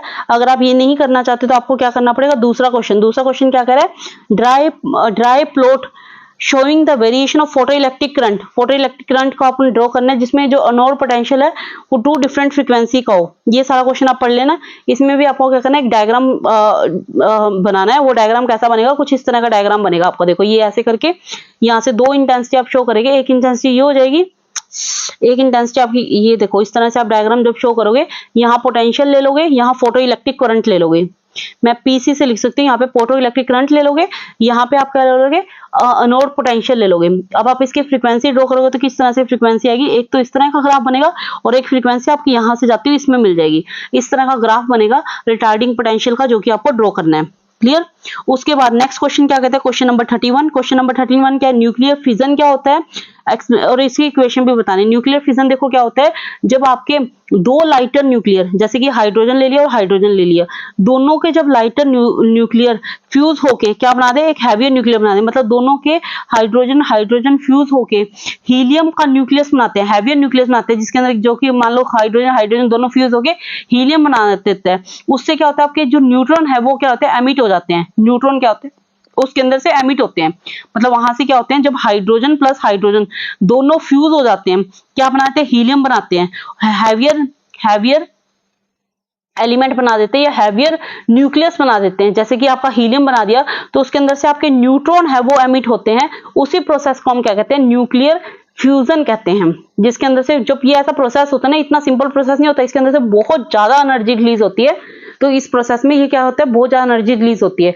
तो एक ऐसा प्रोसेस है, energy large amount of energy releasing process है। और इक्वेशन लिखनी है, इक्वेशन क्या आ जाएगी, एक हाइड्रोजन लिया आपने 1,2 का और एक हाइड्रोजन फिर ले लिया 1,2 का, फिर आपने क्या कर दिया, उसको हीलियम बना दिया। हीलियम क्या बनेगा, 2,3 हीलियम बन जाएगा। और यहाँ पे क्या हो जाएगा, न्यूट्रॉन भी एमिट हो रहे हैं तो न्यूट्रॉन भी दिखा दो आप, प्लस आपकी एनर्जी निकल जाएगी यहाँ से, प्लस आपकी एनर्जी यहाँ से बाहर निकल जाएगी। क्लियर। तो अगर आपने ये चैप्टर नहीं पढ़ा हुआ तो वहां से जाकर चैप्टर पढ़ना, फिर हम आगे इसको डिस्कस करेंगे। नहीं समझ आया तो आंसर आप पीछे से देख सकते हो। क्वेश्चन नंबर 32 क्या कहते हैं, ड्राई रिस्टोरिंग फोर्स। फिर वहां से आपको रिस्टोरिंग फोर्स का डायग्राम ड्रा करना है, वो आप इसके अंदर रिस्टोरिंग फोर्स का डायग्राम देख सकते हो। ठीक है, रिस्टोरिंग फोर्स का डायग्राम आप कैलकुलेट कर लेना। क्वेश्चन नंबर 33 की बात करें, 1 किलोवाट पर आवर एनर्जी को आपको इसकी इक्वल करके दिखाना है कि इसकी इक्वल कैसे होती है। कैसे करोगे इक्वल, जो 1 किलोवाट, क्वेश्चन नंबर 33 की बात कर रही हूँ, क्वेश्चन नंबर 33, एक सेकंड रुकिए, क्वेश्चन नंबर 33 में आपको क्या करना है, 1 किलोवाट पर आवर को आपको चेंज करना है किसमें, 3.6 इंटू 10 की पावर 6 जूल के अंदर कन्वर्ट करना है। तो कैसे करोगे, 1 किलोवाट पर आवर यानी कि कितना हो गया, 1 किलोवाट को अगर मैं आवर से मल्टीप्लाई करूं तो कितने आवर होते हैं, एक आवर में कितने मिनट होते हैं 60, और एक मिनट में कितने सेकंड होते हैं 3600 सेकंड होते हैं। तो 1 किलो किसके बराबर होता है, 1000 के। तो यानी कि मैं इसको क्या लिख सकती हूँ, 1000 W मल्टीप्लाई, किलो को मैंने W में लिख लिया और R को मैंने क्या लिख दिया, 60 मल्टीप्लाई 60, कितना हो गया 3600। तो मेरा क्या आ जाएगा, यहाँ पे मेरा आ जाएगा बेसिकली आ क्या जाएगा, जो 1 kilowatt multiply 1 hour is equal to मेरा हो जाएगा 3.1000 मल्टीप्लाई 3600। तो अगर मैं इसको लिखूंगी तो मेरे पास 1000 वाट आएगा और ये 3600 सेकेंड, तो मेरे पास आ जाएगा 3.6 इंटू 10 की पावर 6 W सेकेंड। और वर्क सेकेंड किसकी यूनिट होती है, जूल यानी एनर्जी की होती है। तो आप इसको इस तरह से जूल में लिख सकते हो। क्लियर हुआ। आगे समझ में? ये इसने ऐसे ही पूछा हुआ था कि कैसे लिख सकते हो। अगर आप जूल में लिखना चाहो तो अब इसको सोल्व करके दिखाना है आपको। कर दोगे ना सोल्व? बिल्कुल सिंपल सा था। अब हम बात करते हैं क्वेश्चन नंबर 34 की। 34 में आपको क्या करना है? Show that the magnetic energy required to build up the current I in a foil to self conductance L is given by -1/2 LI square. ये आपको डेरिवेशन करके दिखानी पड़ेगी। कहां से डेरिवेशन करोगे? कंसीडर कर लेना है कि EMF सोर्स जो कि आपने इंडक्टर से कनेक्ट किया है, और फिर E की वैल्यू क्या आ जाएगी?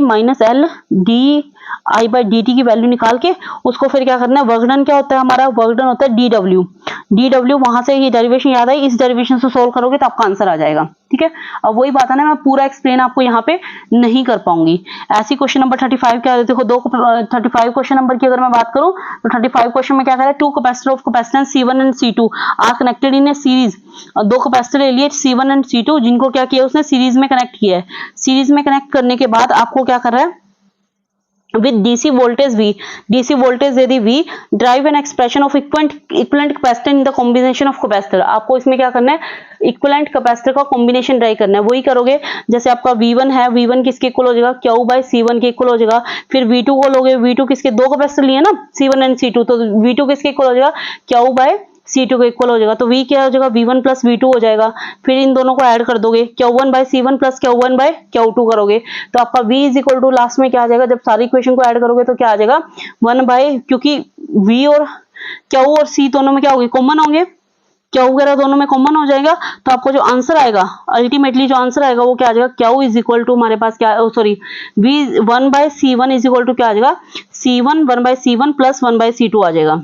1/C1 प्लस 1/C2, क्योंकि Q तो क्या आ जाएगा? दोनों में कॉमन आ जाएगा ना, ये Q कॉमन आ जाएगा, तो Q से सारा Q को कैंसिल कर देंगे तो 1/C1 is equal to 1/C किसके इक्वल आ जाएगा? 1/C1 प्लस 1/C2 के इक्वल आ जाएगा। ये आपकी फाइनल इक्वेशन बन जाएगी। क्लियर हुआ?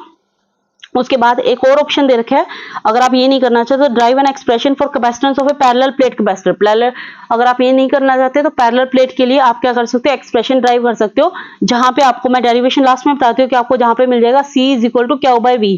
ये डेरिवेशन ये ड्राइव करके दिखाना आपको कि कैसे आएगा, यानी कि E0A/D, ये आपको ड्राइव करके दिखाना है। ये एक्सप्रेशन भी आप ड्राइव करके दिखा सकते हो 35 के सेकंड पार्ट में। क्लियर हुआ?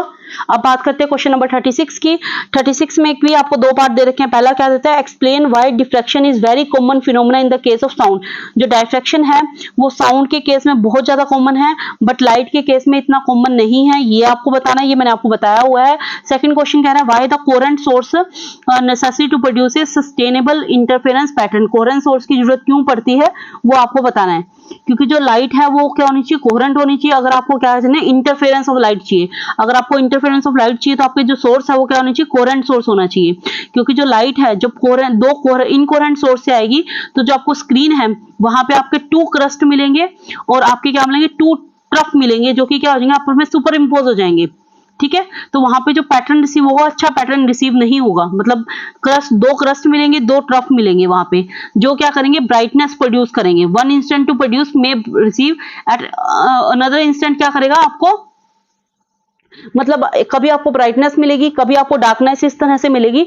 तो जो इसलिए हमें क्या करना पड़ता है? कोहेरेंट सोर्स का यूज करना पड़ता है। मतलब स्क्रीन पे यूनिफॉर्मली पैटर्न नहीं मिलेगा, यूनिफॉर्मली पैटर्न के लिए आपको कोहेरेंट सोर्स का यूज करना पड़ेगा। इनकोहेरेंट सोर्स से क्या होगा? आपको यूनिफॉर्मली ब्राइटनेस नहीं मिलेगी, दो क्रस्ट मिल जाएंगे और दो ट्रफ मिल जाएंगे। ठीक है, इस तरह से आप इसको सोल्व करोगे। क्लियर हुआ?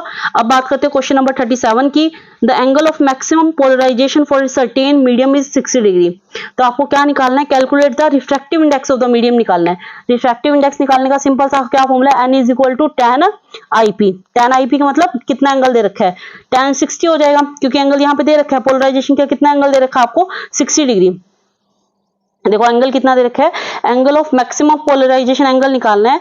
तो एंगल इसका फॉर्मूला क्या होता है? इसका फॉर्मूला सिंपल सा होता है N is equal to tan IP। और IP यानी कि कितना एंगल देगा? tan 60। तो tan 60 तो आपको पता ही कितना होता है? tan 60 मैथ में पढ़ा ही है, √3। तो n की वैल्यू क्या आ जाएगी? √3। सिंपल सा क्वेश्चन था, √3 क्या हो जाएगा? इसका आंसर हो जाएगा। तो क्वेश्चन नंबर 37 समझ आया? √3 इसका आंसर हो जाएगा। बस tan 60 कर देते, tan 60 पे √3 आपका आंसर हो जाएगा। सिंपल सा क्वेश्चन था। अब बात करते हैं क्वेश्चन नंबर 38 की। क्वेश्चन नंबर 38 क्या कहता है? ये क्या कह रहा है आपका? Draw the circuit diagram of full wave rectifier. बहुत ही इंपॉर्टेंट क्वेश्चन है भाई। फुल वेव रेक्टिफायर आपको ड्रा करना है। ठीक है।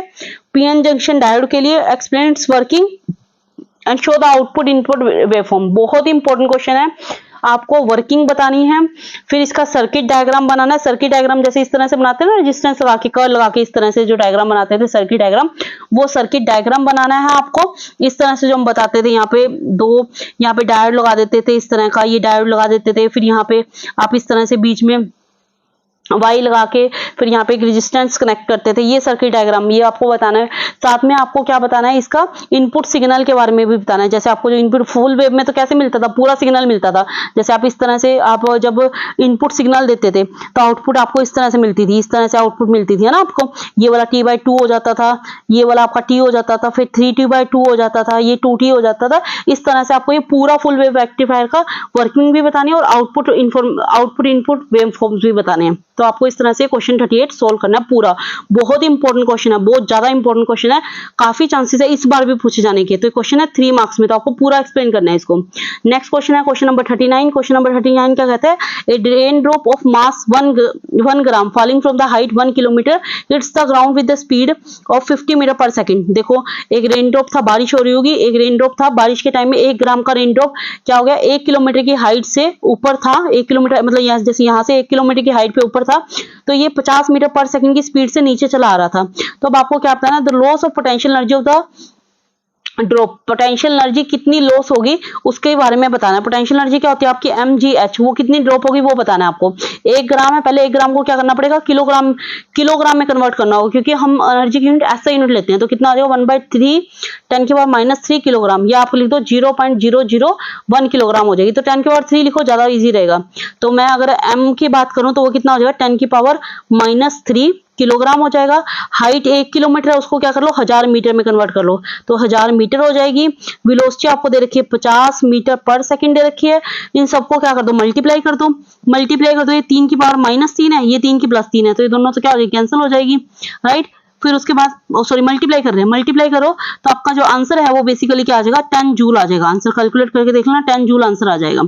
उसके बाद ये क्या करें, the gain of kinetic energy. Kinetic energy हमारी क्या होती है 1/2 mv² होती है, या फिर इस केस में आप क्या लिख लोगे VAX 3/2 भी लिख सकते हो, ऐसे लिख सकते हो, या 1/2 से भी निकाल सकते हो। तो वहां से काइनेटिक एनर्जी आपको क्या करनी है, कैलकुलेट करनी है यहाँ स्पेस की, ठीक है। कैलकुलेट कर लोगे, पोटेंशियल एनर्जी और काइनेटिक एनर्जी कैलकुलेट करनी है आपको। नहीं तो ऑप्शन में आपको एक और क्वेश्चन दिया हुआ है, काइनेटिक एनर्जी आप क्या करो 1/2 क्या थी mv², तो m आपको पता ही कितना दे रखा है, तो 1/2 कितना m कितना दे रखा है आपको 10⁻³ v कितना दे रखा है 50 मीटर पर सेकंड। तो कैलकुलेट कर लो, कैंसिल आउट कर दो, यहाँ पे कैंसिल आउट करोगे इसको तो आप आंसर निकालोगे 10⁻³ है, तो इसको मल्टीप्लाई कर लो ना, कैलकुलेट करोगे तो आपका 1.25 जूल आंसर आ जाएगा इसका, ठीक है। कैलकुलेट कर लेना, आंसर मिल जाएगा। तो सिंपल सा क्वेश्चन था। अगर ये नहीं करना चाहते इसके ऑप्शन में एक और ऑप्शन दे रखा है, ये वाला दे रखे एक ऑप्शन में, अगर आप ये नहीं करना चाहते, एक बॉडी है जिसका मास कितना है 0.5 किलोग्राम है, ट्रैवल कर रही है स्ट्रेट लाइन से विद वेलोसिटी इतनी दे रखी है, वेलोसिटी अब दे रखी है AX 3/2, वियर A इतना है, तो वर्क डन निकालना है आपको, डिस्प्लेसमेंट दे रखा है। सिंपल सा क्वेश्चन है, इसको कैलकुलेट करोगे, कैसे कैलकुलेट करोगे वो आपने देखना है। आपको क्या निकालना है, इसका पहले क्या करना है, फोर्स निकालनी पड़ेगी। फोर्स कैसे निकालोगे, मास इंटू में एक्सेलरेशन से, मास इंटू एक्सेलरेशन कर दो फोर्स। उसके बाद आपको क्या निकालना है, वर्क निकालना है, क्योंकि फोर्स किस लिए निकाल रहे हैं, क्योंकि आपको वर्क निकालना है। वर्क क्या होता है, फोर्स इंटू में डिस्प्लेसमेंट। तो पहले फोर्स पता होगी तभी तो वर्क आएगा ना, तो फोर्स से पहले यहाँ से फोर्स निकाल लो, फिर वर्क डन निकाल देना उसका, फिर आपका क्या आ जाएगा टोटल पोटेंशियल निकाल देना उसका। क्लियर कर लोगे इस तरह से, क्वेश्चन थोड़ा लेंथी बनेगा, सोल्व कर लेना इसको। उसके बाद देखो नंबर 40 की, क्वेश्चन नंबर 40 देखिए आपका क्या कह रहा है। क्वेश्चन नंबर 40 में हमें बोल रहा है कि drive an expression for electric potential at any point along the axial line of electric dipole.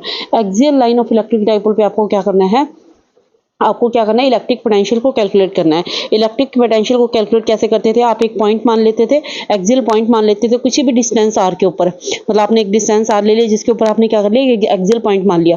फिर वहां से आप क्या करते थे, एक प्लस क्यू चार्ज और माइनस क्यू चार्ज लेके फिर आप ना v की वैल्यू निकालते थे। v क्या होता था आपका यहाँ पे, जैसे v इज इक्वल टू हो जाता था v1 + v2।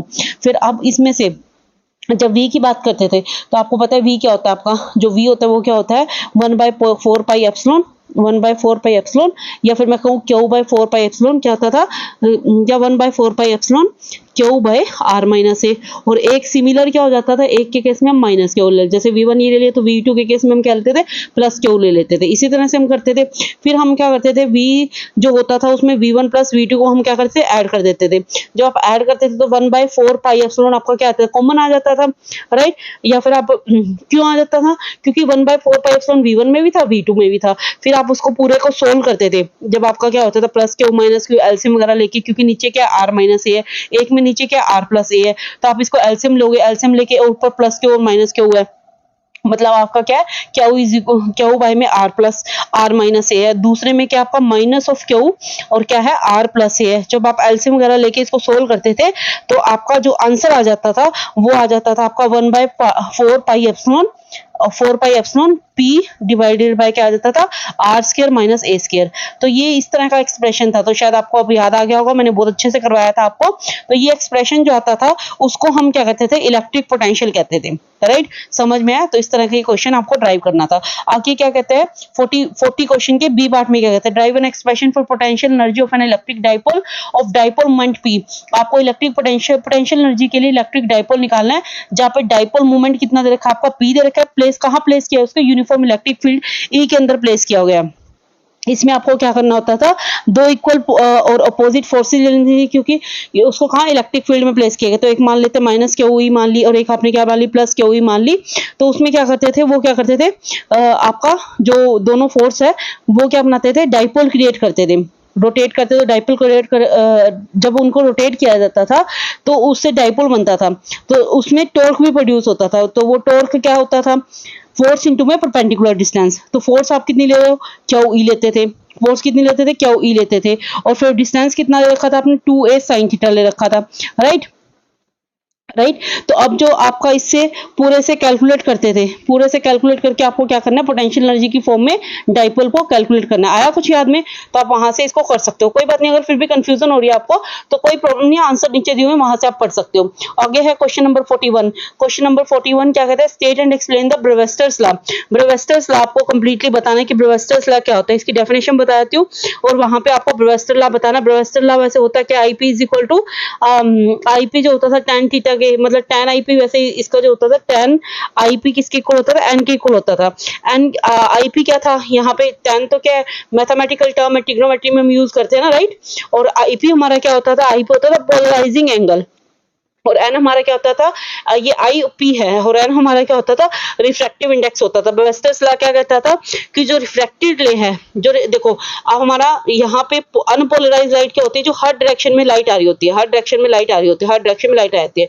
तो यहाँ पे आप क्या करते हो, एक इंस्ट्रूमेंट का यूज करते हो, क्या इंस्ट्रूमेंट, पोलराइजर का यूज करते हो। तो यहाँ पे जब इस पोलराइजर में से लाइट पास करती है तो यहाँ पे जो आपको लाइट मिलेगी, यहाँ पे जो लाइट मिल रही है वो कैसी लाइट मिलती है, पोलराइज लाइट मिलती है। तो ये क्या कहता था, ब्रेवेस्टर्स लॉ क्या कहता था कि जो आपकी रिफ्लेक्टेड रे होती है वो कंप्लीटली पोलराइज हो जाती है। रिफ्लेक्टेड रे, जैसे रिफ्लेक्टेड रे यहाँ पे आपने इंसिडेंट की, वो जो एक लाइट इंसिडेंट की वो यहाँ से क्या होगी, यहाँ नॉर्मल हो गया, ये लाइट रिफ्लेक्ट होगी। तो ये रिफ्लेक्टेड रे जो है वो कंप्लीटली पोलराइज हो जाती है जब आपकी रिफ्रैक्टेड एंड रिफ्लेक्टेड रे, जो आपकी रिफ्रैक्ट हुई है, REF रिफ्रैक्टेड हुई है, और जो रिफ्लेक्टेड हुई है वो रे क्या हो जाए, आपस में परपेंडिकुलर हो जाए। क्या, रिफ्रैक्टेड रे और रिफ्लेक्टेड रे आपस में क्या हो जाए, परपेंडिकुलर हो जाए दोनों के। तो आपका क्या हो जाता है, स्पेशल एंगल ऑफ इंसिडेंस बनता है, जिसको आप क्या कहते हो, पोलराइजिंग एंगल कहते हो। बात समझ में, कि ये कहता था कि जब आपकी जो मैं इसको अगर प्रॉपर पढ़ना चाहूँ तो मैं ये क्या कहता था, it said that the reflected ray is completely polarize. Reflected ray completely polarize हो जाएगी जब आपका refracted and reflected ray are mutually perpendicular to each other. और तो इससे एक स्पेशल टाइप का एंगल बनेगा जिसको आप क्या कहोगे, पोलराइजिंग एंगल कहोगे। और मैथमेटिकली किसके इक्वल था, tan IP is equal to n। IP क्या था, पोलराइजिंग एंगल, और n क्या था आपका रिफ्रैक्टिव इंडेक्स था। ठीक है, जो रिफ्रैक्टिव इंडेक्स है वो किस पे डिपेंड करता है, वेवलेंथ ऑफ लाइट पे डिपेंड करता है। ठीक है, तो ये आपको इस तरह से कैलकुलेट करना था। ये डायग्राम था आपका, इस तरह से एक बॉक्स बना होता था, वहां से आप एक इंसिडेंट लाइट डालते थे, यहाँ पे आप नॉर्मल लेते थे, ये लाइट आपकी रिफ्लेक्टेड लाइट थी, यहाँ से ये रिफ्लेक्टेड लाइट थी, ये रिफ्रैक्टेड लाइट थी, यहाँ पे एंगल आई बनता था, यहाँ पे एंगल 90 माइनस आई बनता था। तो इस तरह से आप एंगल बना के इसको कैलकुलेट कर सकते हो। तो ये आपका ब्रेवियर्स लॉ था, ठीक है। ये आपको अच्छे से और डिटेल में आंसर मिल जाएगा, तो बुक में से अगर आपने पढ़ा हुआ तो बहुत अच्छी बात है। नेक्स्ट क्वेश्चन है क्वेश्चन नंबर 42। देखो क्वेश्चन नंबर 42 क्या कहता है, dry circuit arrangement for the studying VI characteristics of A PNP junction diode forward और रिवर्स पास। बहुत ही इंपॉर्टेंट क्वेश्चन है। देखो कुछ क्वेश्चंस मैंने इंपॉर्टेंट क्वेश्चन में नहीं डाले, पर कुछ क्वेश्चन सैंपल पेपर में इसलिए मैंने रिपीट नहीं किए, कुछ रिपीट भी हो गए हैं, पर ध्यान रखना ये क्वेश्चन बहुत बहुत इंपॉर्टेंट क्वेश्चन है। क्या कह रहा है, सर्किट डायग्राम बताना है VI characteristic of PN junction diode के लिए। फॉरवर्ड और रिवर्स जंक्शन बायस आपका आ सकता है, इंपॉर्टेंट है, तो आपको इसके डायग्राम पूछे, डायग्राम बनाने हैं आपको। सेकंड क्या कहता है, reverse briefly explain how the typical VI characteristic of a diode obtained।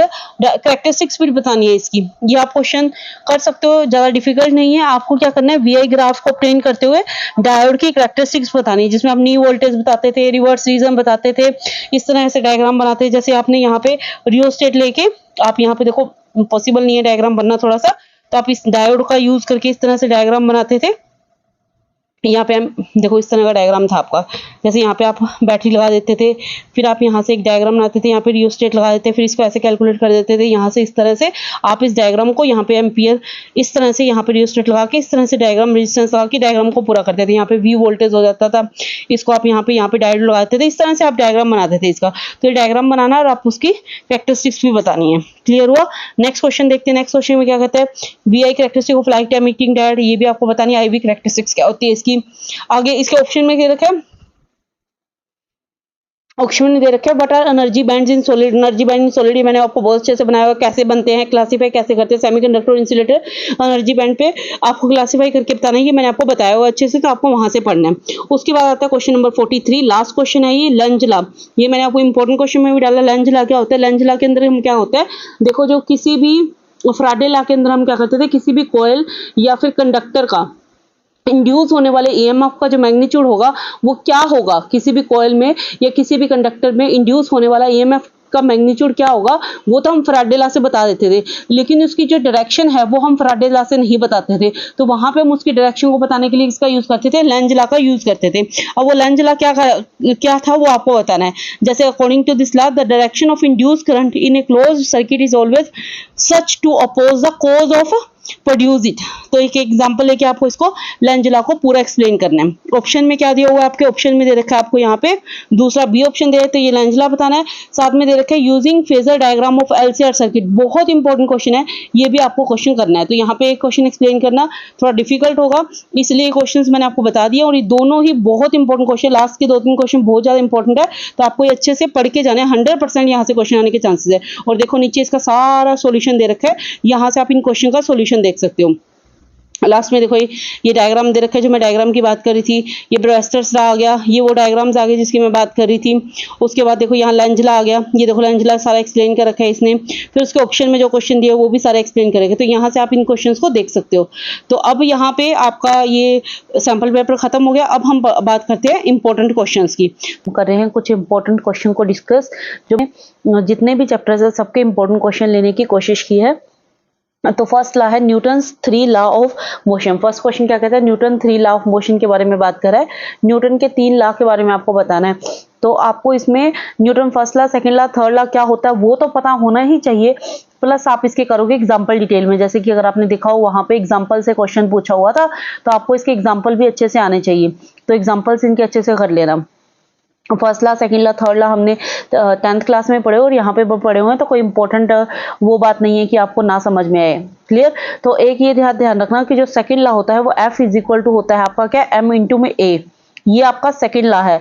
और जो थर्ड लॉ है action and reaction are equal and opposite to each other, और जो आपका मोमेंटम है वो अलग है। मोमेंटम को सेकंड लॉ से मत जोड़ देना कि जब आपको वो रिकॉल वेलोसिटी का एग्जांपल पूछे या आपसे ये पूछे कि जब एक क्रिकेटर होता है वो अपनी क्या करता है, जब बॉल को कैच करता है तो अपने हाथों को पीछे की तरफ क्यों खींच लेता है, ये सारे के सारे एग्जांपल मोमेंटम के। मोमेंटम क्या होता है, P is equal to mv। तो ध्यान से पढ़ना, change in momentum per unit time आपका सेकंड लॉ होता है, पर मोमेंटम और सेकंड लॉ अलग अलग है, तो ध्यान से इसको स्टडी करना। उसके बाद बात करते हैं सेकंड क्वेश्चन की। सेकंड क्वेश्चन के conservation of momentum, conservation of momentum पढ़ना है और आपको साथ में रिकॉल ऑफ ए गन के बारे में पढ़ना है। रिकॉल ऑफ गन क्या था कि जब आपका क्या हो जाता है, जब आप एक बुलेट को फायर करते हो गन से, तो जो गन है वो क्या करती है, रिकॉल करती है, तो जो उसकी वेलोसिटी है गन की वो क्या आती है, v2 हो जाती है।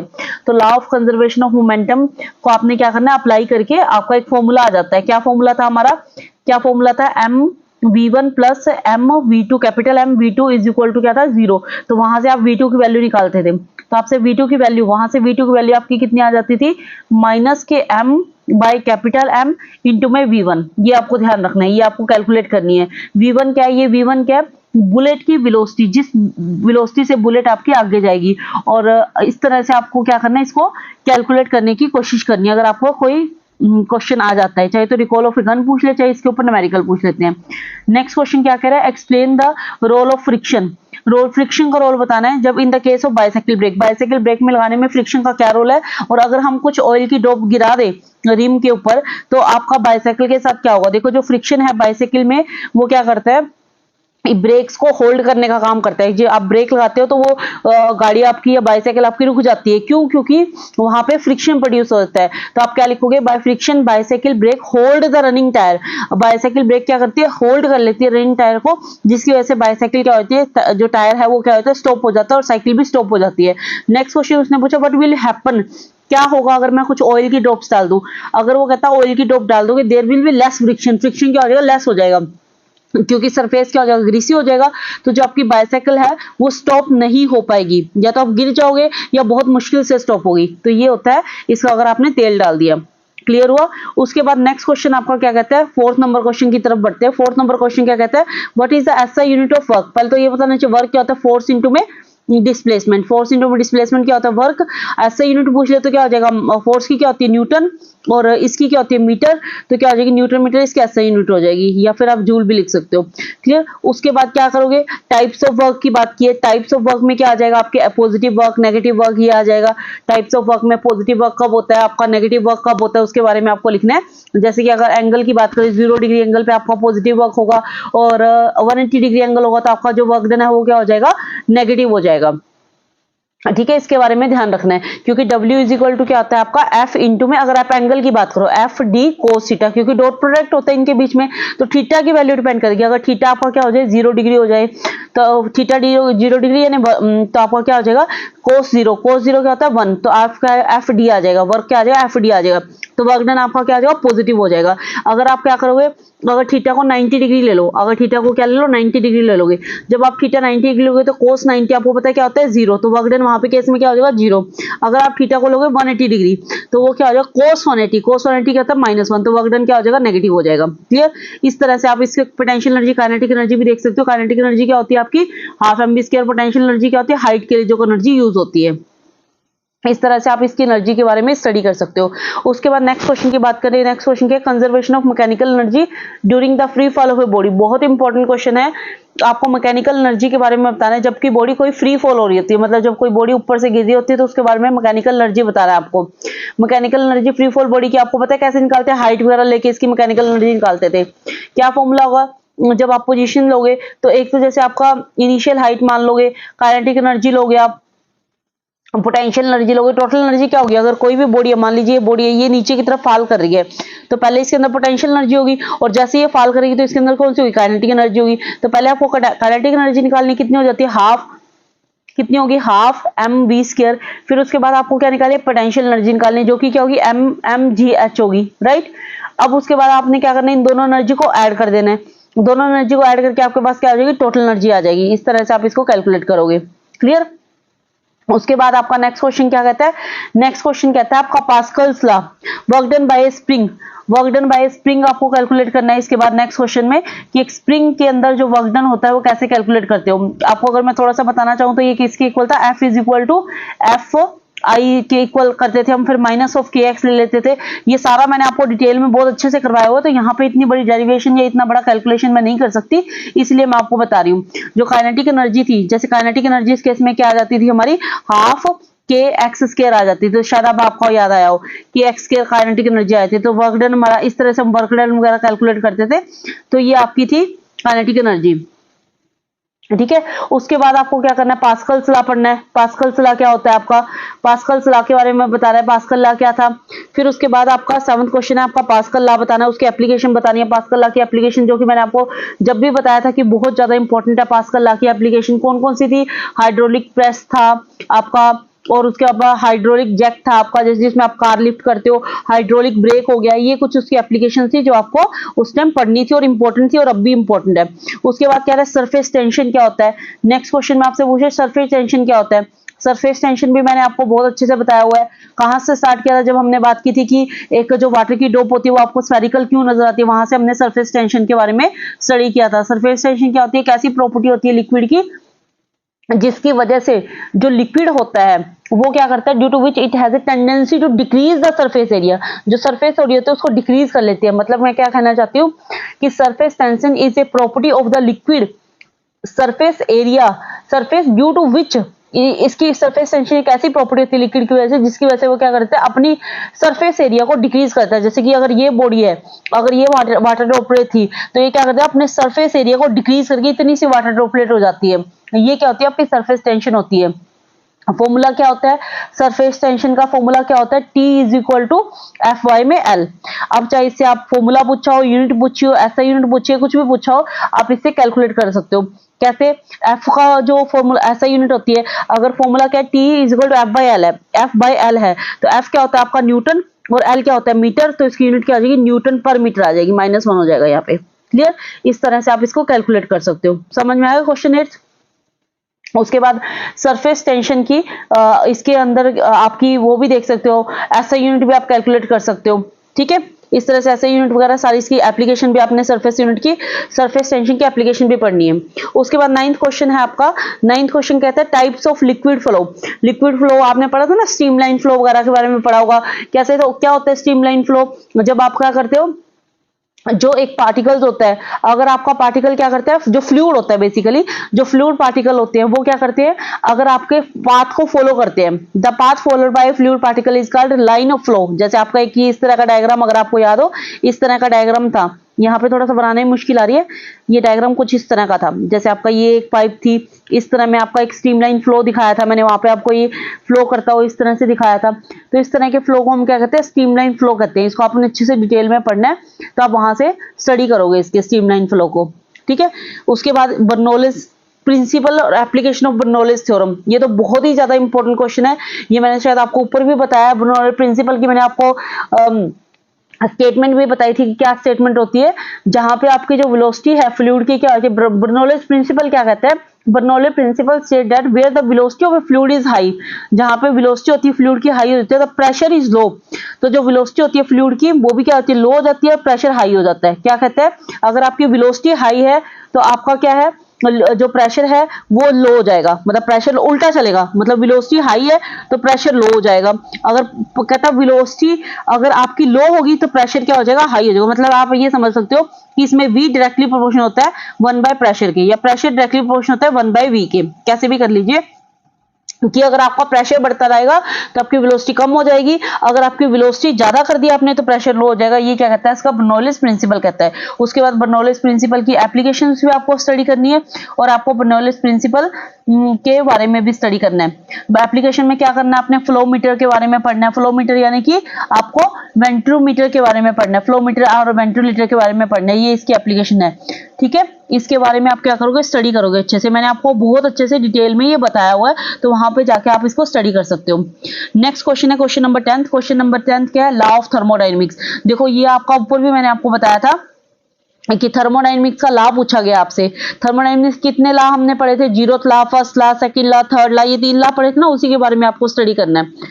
0th लॉ देखो क्या होता है, आपको मैंने बताया था, फिर आपको मैंने फर्स्ट लॉ भी बताया था, फिर इसी तरह से मैंने आपको सारे लॉ बताए थे, तो आप इन लॉ को आपने क्या करना है, स्टडी करना है। जीरो लॉ क्या कहते हैं, फर्स्ट लॉ क्या कहते हैं, सेकंड लॉ क्या कहते हैं, वो आपको स्टडी करना है। जीरो लॉ ऑफ थर्मोडायनेमिक्स क्या था, इफ द बॉडीज और system A and B are separately in thermal equilibrium with the third body, क्या कहता था कि अगर आपकी कोई सिस्टम है, उसकी दो बॉडीज है ए एंड बी, अगर वो दोनों सेपरेटली क्या है, थर्मल इक्विलिब्रियम में है, तो जो आपकी थर्ड बॉडी है C, then A and B are in thermal equilibrium with each other. क्या कह रहा है, then A and B are thermal, देखो एक बॉडी ए है और एक बॉडी बी है, दोनों क्या थर्मल इक्विलिब्रियम में है विद ए थर्ड बॉडी सी, किसके साथ, थर्ड बॉडी सी के साथ। तो आपका जो ए और बी है वो भी क्या हो जाएंगे, थर्मल इक्विलिब्रियम में हो जाएंगे। ये आपने जीरोथ लॉ में पढ़ा था। सिमिलरली आपको क्या पढ़ना है, ये तो मैंने जीरोथ लॉ बताया, उसके बाद आपको क्या था, फर्स्ट लॉ भी हमने पढ़ना है। और फर्स्ट लॉ ऑफ थर्मोडायनेमिक्स में क्या था, law of conservation of energy के ऊपर बेस था, है ना। It said that change in internal energy होती थी आपकी सिस्टम की, वो क्या रहती थी, थर्मोडायनेमिक प्रोसेस के दौरान इक्वल थी सम ऑफ द हीट और work done, sum of the heat and work done. मतलब डेल्टा यू की अगर मैं बात करूं तो वो किसके इक्वल था, डेल्टा क्यू माइनस डब्ल्यू के इक्वल था। अभी तो मैम आप कह रहे थे सम के इक्वल था, तो इसको उठा के इधर लेके जा रहे हैं ना, इसको उठा के इधर ले जाओ तो आपका ये क्या हो जाएगा, प्लस हो जाएगा। तो आपका क्या हो जाएगा, ये थर्मोडायनेमिक्स का फर्स्ट लॉ, इसके ऊपर न्यूमेरिकल आ सकते हैं, ध्यान रखना इसके ऊपर न्यूमेरिकल आ सकते हैं। या फिर आप लिख लो delta Q is equal to क्या हो जाएगा, डेल्टा यू प्लस में डब्ल्यू। यू क्या है आपका इंटरनल एनर्जी, ये आपका फर्स्ट लॉ, इसके ऊपर न्यूमेरिकल आ सकते हैं, डायरेक्ट स्टेटमेंट भी पूछ सकता है, ठीक है। उसके बाद हमारा आपको पता है सेकंड लॉ भी आया था, क्यों आया था, क्योंकि फर्स्ट लॉ की लिमिटेशंस थी, तो आपको लिमिटेशन पढ़नी है फर्स्ट लॉ की। फिर उसके बाद आपको सेकंड लॉ पढ़ना है। सेकंड लॉ में देखो आपके पास क्या था, दो तीन स्टेटमेंट थी, स्टेटमेंट सी किस किस किस की स्टेटमेंट थी, केल्विन्स लॉ, है ना, केल्विन प्लैंक लॉ की स्टेटमेंट थी, एक आपके पास क्लोशियस स्टेटमेंट थी। अगर आपके पास सिर्फ सेकंड लॉ पूछा जाता है तो आप वो लिख सकते हो, नहीं तो आपको दोनों की स्टेटमेंट लिखनी पड़ेगी। किस किस की स्टेटमेंट लिखनी पड़ेगी, सेकंड लॉ की बात कर रही हूँ यहाँ पे मैं, जीरो फर्स्ट लॉ और सेकंड लॉ मैंने दोनों लिखे ना, तो सेकंड लॉ में दो तरह की स्टेटमेंट पढ़ी थी आपने, एक तो क्लोशियस स्टेटमेंट थी आपकी, और एक आपकी कौन सी थी, प्लैंक्स कैल्विन प्लैंक स्टेटमेंट थी, जो कि क्या कहता था, प्लैंक्स कैल्विन स्टेटमेंट क्या कहती थी, it is impossible for any system to absorb heat from a reservoir at a fixed temperature and convert whole into work. ये मैंने आपको स्टेटमेंट बताई हुई है, तो as it is statement learn करनी है और सेकंड लॉ अच्छे से पढ़ना है। उसके बाद कार्नोट साइकिल, नेक्स्ट क्वेश्चन क्या है, कार्नोट साइकिल। कार्नोट साइकिल तो बहुत ही ज्यादा इंपॉर्टेंट क्वेश्चन है, कार्नोट साइकिल बहुत ज्यादा पूछे जाने के चांसेस है। कार्नोट साइकिल क्या होता है, एक ऐसा डिवाइस होता है जो कि आपकी करता है हीट को वर्क में कन्वर्ट कर सकते हैं, उसको हम क्या कहते हैं, हीट इंजन कहते हैं। अगर आपको ध्यान हो, इस तरह का डायग्राम मैंने आपको इसका कराया था, ये डायग्राम बताया था। उसके बाद हमने यहाँ पे प्रोसेसेस देखे थे, यहाँ पे हमने कुछ प्रोसेसेस देखे थे। इस तरह से आपको ये कार्नोट इंजन के बारे में या कार्नोट साइकिल के बारे में पूरा स्टडी करना है। फिर उसके बाद इसकी लिमिटेशन भी थी, क्या लिमिटेशन थी कि 100% एफिशिएंसी नहीं देता, ठीक है। उसकी लिमिटेशन के बारे में भी आपको अच्छे से स्टडी करना है। क्लियर हो ये सारा। उसके बाद बढ़ते हैं क्वेश्चन नंबर 12 में। जो क्वेश्चन नंबर 12 है, ये यहाँ पे देखो टाइपिंग में थोड़ा सा 12th क्वेश्चन है, वो ये थोड़ा सा टाइपिंग में मिस्टेक है यहाँ पे। 100 पाई इंटू में टी 0.5x यहाँ पे ये लिखा हुआ है, और ये सारा साइन के बाहर है, और ये क्या 10 की power y is equal to, basically क्या है, y इज इक्वल टू 10 की power -4 sine 100 pi t into में y इज इक्वल टू 10 की power -4 sine 100 pi t minus 0.15x, ये है आपका ये पूरा। तो आपको यहाँ पे क्या करनी है, कैलकुलेट करनी है किसकी, वेवलेंथ, वेलोसिटी y और x की। ये मैंने आपको सिमिलर क्वेश्चन सैंपल पेपर में कराया, तो वहां से आप इस क्वेश्चन को देख सकते हो, वहां से आप इस क्वेश्चन को देख सकते हो। आगे है क्वेश्चन नंबर 13। क्वेश्चन नंबर 13 क्या कहते हैं, equation of simple harmonic wave निकालनी है आपको 1 डायमेंशन के अंदर, ये आप कर सकते हो, इंपॉर्टेंट क्वेश्चन है ये। उसके बाद क्वेश्चन नंबर 14 क्या कहते हैं, इलेक्ट्रोमैग्नेटिक स्पेक्ट्रम पढ़ना है आपको, सारी वेव्स के बारे में पढ़ना है, रेडियो वेव्स होगी, माइक्रोवेव्स होगी, infrared rays, visible rays, ultraviolet, gamma rays, X rays. इसमें क्या पूछ सकता है, इनकी फ्रीक्वेंसी पूछ सकता है, ये किस रीजन में फॉल करेगी वो उसके बारे में पूछ सकता है, तो ये आपको सारी इसके अंदर स्टडी करनी है। उसके बाद मोस्ट इंपोर्टेंट क्वेश्चन क्या है, डोपलर इफेक्ट। कहा था ना, जैसे इसने अभी ऊपर क्वेश्चन भी पूछा हुआ था, डोपलर इफेक्ट कहाँ पे आता है, किस में देखने को मिलता है आपको, लाइट में, इसमें सारा आपको डोपलर इफेक्ट, बहुत इंपॉर्टेंट क्वेश्चन है, वेरी वेरी इंपॉर्टेंट क्वेश्चन। तो आप अगर इसको 3 मार्क्स के हिसाब से ना तैयार करो तो आपको इसको फिर भी स्टडी करके जाना है, कि अगर आपका 1 मार्क्स में भी क्वेश्चन पूछ सकता है। क्वेश्चन नंबर 16 के इलेक्ट्रिक फील्ड लाइन्स क्या होती है, इसका फॉर्मूला, इसकी SI unit, electric field line के बारे में बताना है। जैसे इलेक्ट्रिक फील्ड था वो क्या था हमारा, E is equal to F by में क्यू नॉट, ये मैंने सारा डिटेल में बताया हुआ आपको। तो आपको वहां से जाके स्टडी करना है। उसके बाद इलेक्ट्रिक फील्ड लाइंस के बारे में भी स्टडी करना है। जो लाइन क्या करती है आपको पर यूनिट एरिया के अंदर से पास होती है, परपेंडिकुलर होती है, किसके direction of field of proportion के परपेंडिकुलर होती है, ठीक है। उसके बाद most important question electric flux. Electric flux चाहे आपसे डायरेक्ट ना पूछे, इलेक्ट्रिक फ्लक्स की क्या पूछ लेता है या आपसे इलेक्ट्रिक फ्लक्स इस तरह से पूछ लेता है, इलेक्ट्रिक फ्लक्स ऐसे पूछ लेता है कि इलेक्ट्रिक फ्लक्स होता क्या है, ये किससे रिप्रेजेंट करते हैं, फॉर्मूला क्या होता है इलेक्ट्रिक फ्लक्स का, इस तरह से आपसे पूछ लेता है। सेकंड गोज लॉ भी इसके साथ आपको स्टडी करना है। गोज लॉ में हमने क्या किया था, जैसे कि जो आपका डेरिवेशन थी वहां पे हमने निकाला था phi is equal to 1/4 pi epsilon into में 4 पाई क्यू निकाल के हमने इसकी डेरिवेशन की थी, याद आया।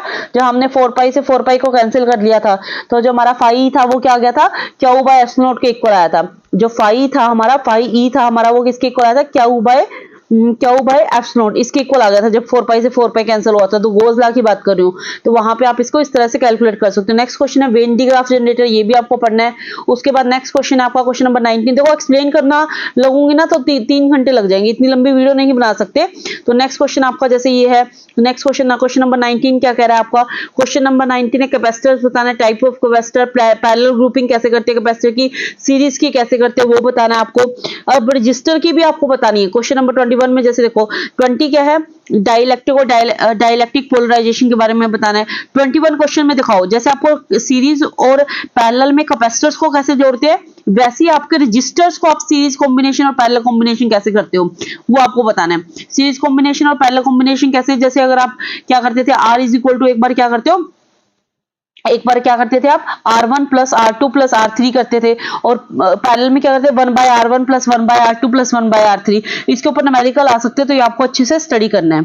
मतलब एक सिंपल सा क्वेश्चन दे देंगे, उसमें न्यूमेरिकल करके आपसे पूछ लेंगे, ये क्लियर हुआ। तो क्वेश्चन नंबर 22 क्या है, क्रिचॉफ्स फर्स्ट लॉ और सेकंड लॉ पढ़ना है आपको, बहुत इंपॉर्टेंट है। व्हीटस्टोन ब्रिज के बारे में आपको स्टडी करना है। उसका क्वेश्चन नंबर 23 के बायर्ट्स लॉ पढ़ना है, और magnetic field due to solenoid, ये बहुत इंपॉर्टेंट है भाई, सोलेनॉइड वाला कई बार आपके एनओआईएस के अलावा सीबीएसई में पूछा जाता है। नेक्स्ट क्वेश्चन है आपका ampere circular law. Ampere circular law तो बीएससी एमएससी तक पूछा जाता है, तो ये भी आपको अच्छे से स्टडी करना है, कराया हुआ है मैंने। नेक्स्ट क्वेश्चन आपका फ्राडेज लॉ, ये भी आपको स्टडी करना है। फ्राडेज लॉ क्या होता है, लेंज लॉ क्या होता है, स्टार्टिंग में करवाया हुआ है। उसके बाद सेल्फ इंडक्टेंस फ्राडे लॉ के अंदर क्या होता है, कैसे डिफाइन करते हैं। उसके बाद उसका AC source connect to inductor, AC generator, DC generator, ये सारे आपको स्टडी करने हैं। सिंपल से क्वेश्चन है, अगर आपने मेरे साथ समझे तो बहुत ही ईजी क्वेश्चन है। अब मुझे बताने की जरूरत भी नहीं पड़ेगी, आप अपने आप से इसको क्या कर लोगे, सोल्व कर लोगे। क्लियर हुआ। उसके बाद 29 क्वेश्चन में देखो क्या कह रहा है, क्वेश्चन नंबर 29 कहता है formula for angle of deviation, ये आपको ऊपर बताया था ना मैंने, फॉर्मूला एंगल ऑफ डेविएशन का क्या फॉर्मूला होता है। उसके बाद एंगल ऑफ मिनिमम डेविएशन कितना होगा, रिफ्रैक्टिव इंडेक्सेस निकालना है मटेरियल का, जब आपके पास वेवलेंथ और एंगुलर डिस्पर्जन और डिस्पर्सिव पावर गिवन हो। तो ये सारों के क्या करने हैं आपको, मैम ये इतना पढ़ना नहीं, इनके सबके फॉर्मूले याद करने हैं, क्योंकि इनके फॉर्मूले के बेस ऊपर आपको क्या आता है, कोई न्यूमेरिकल आता है।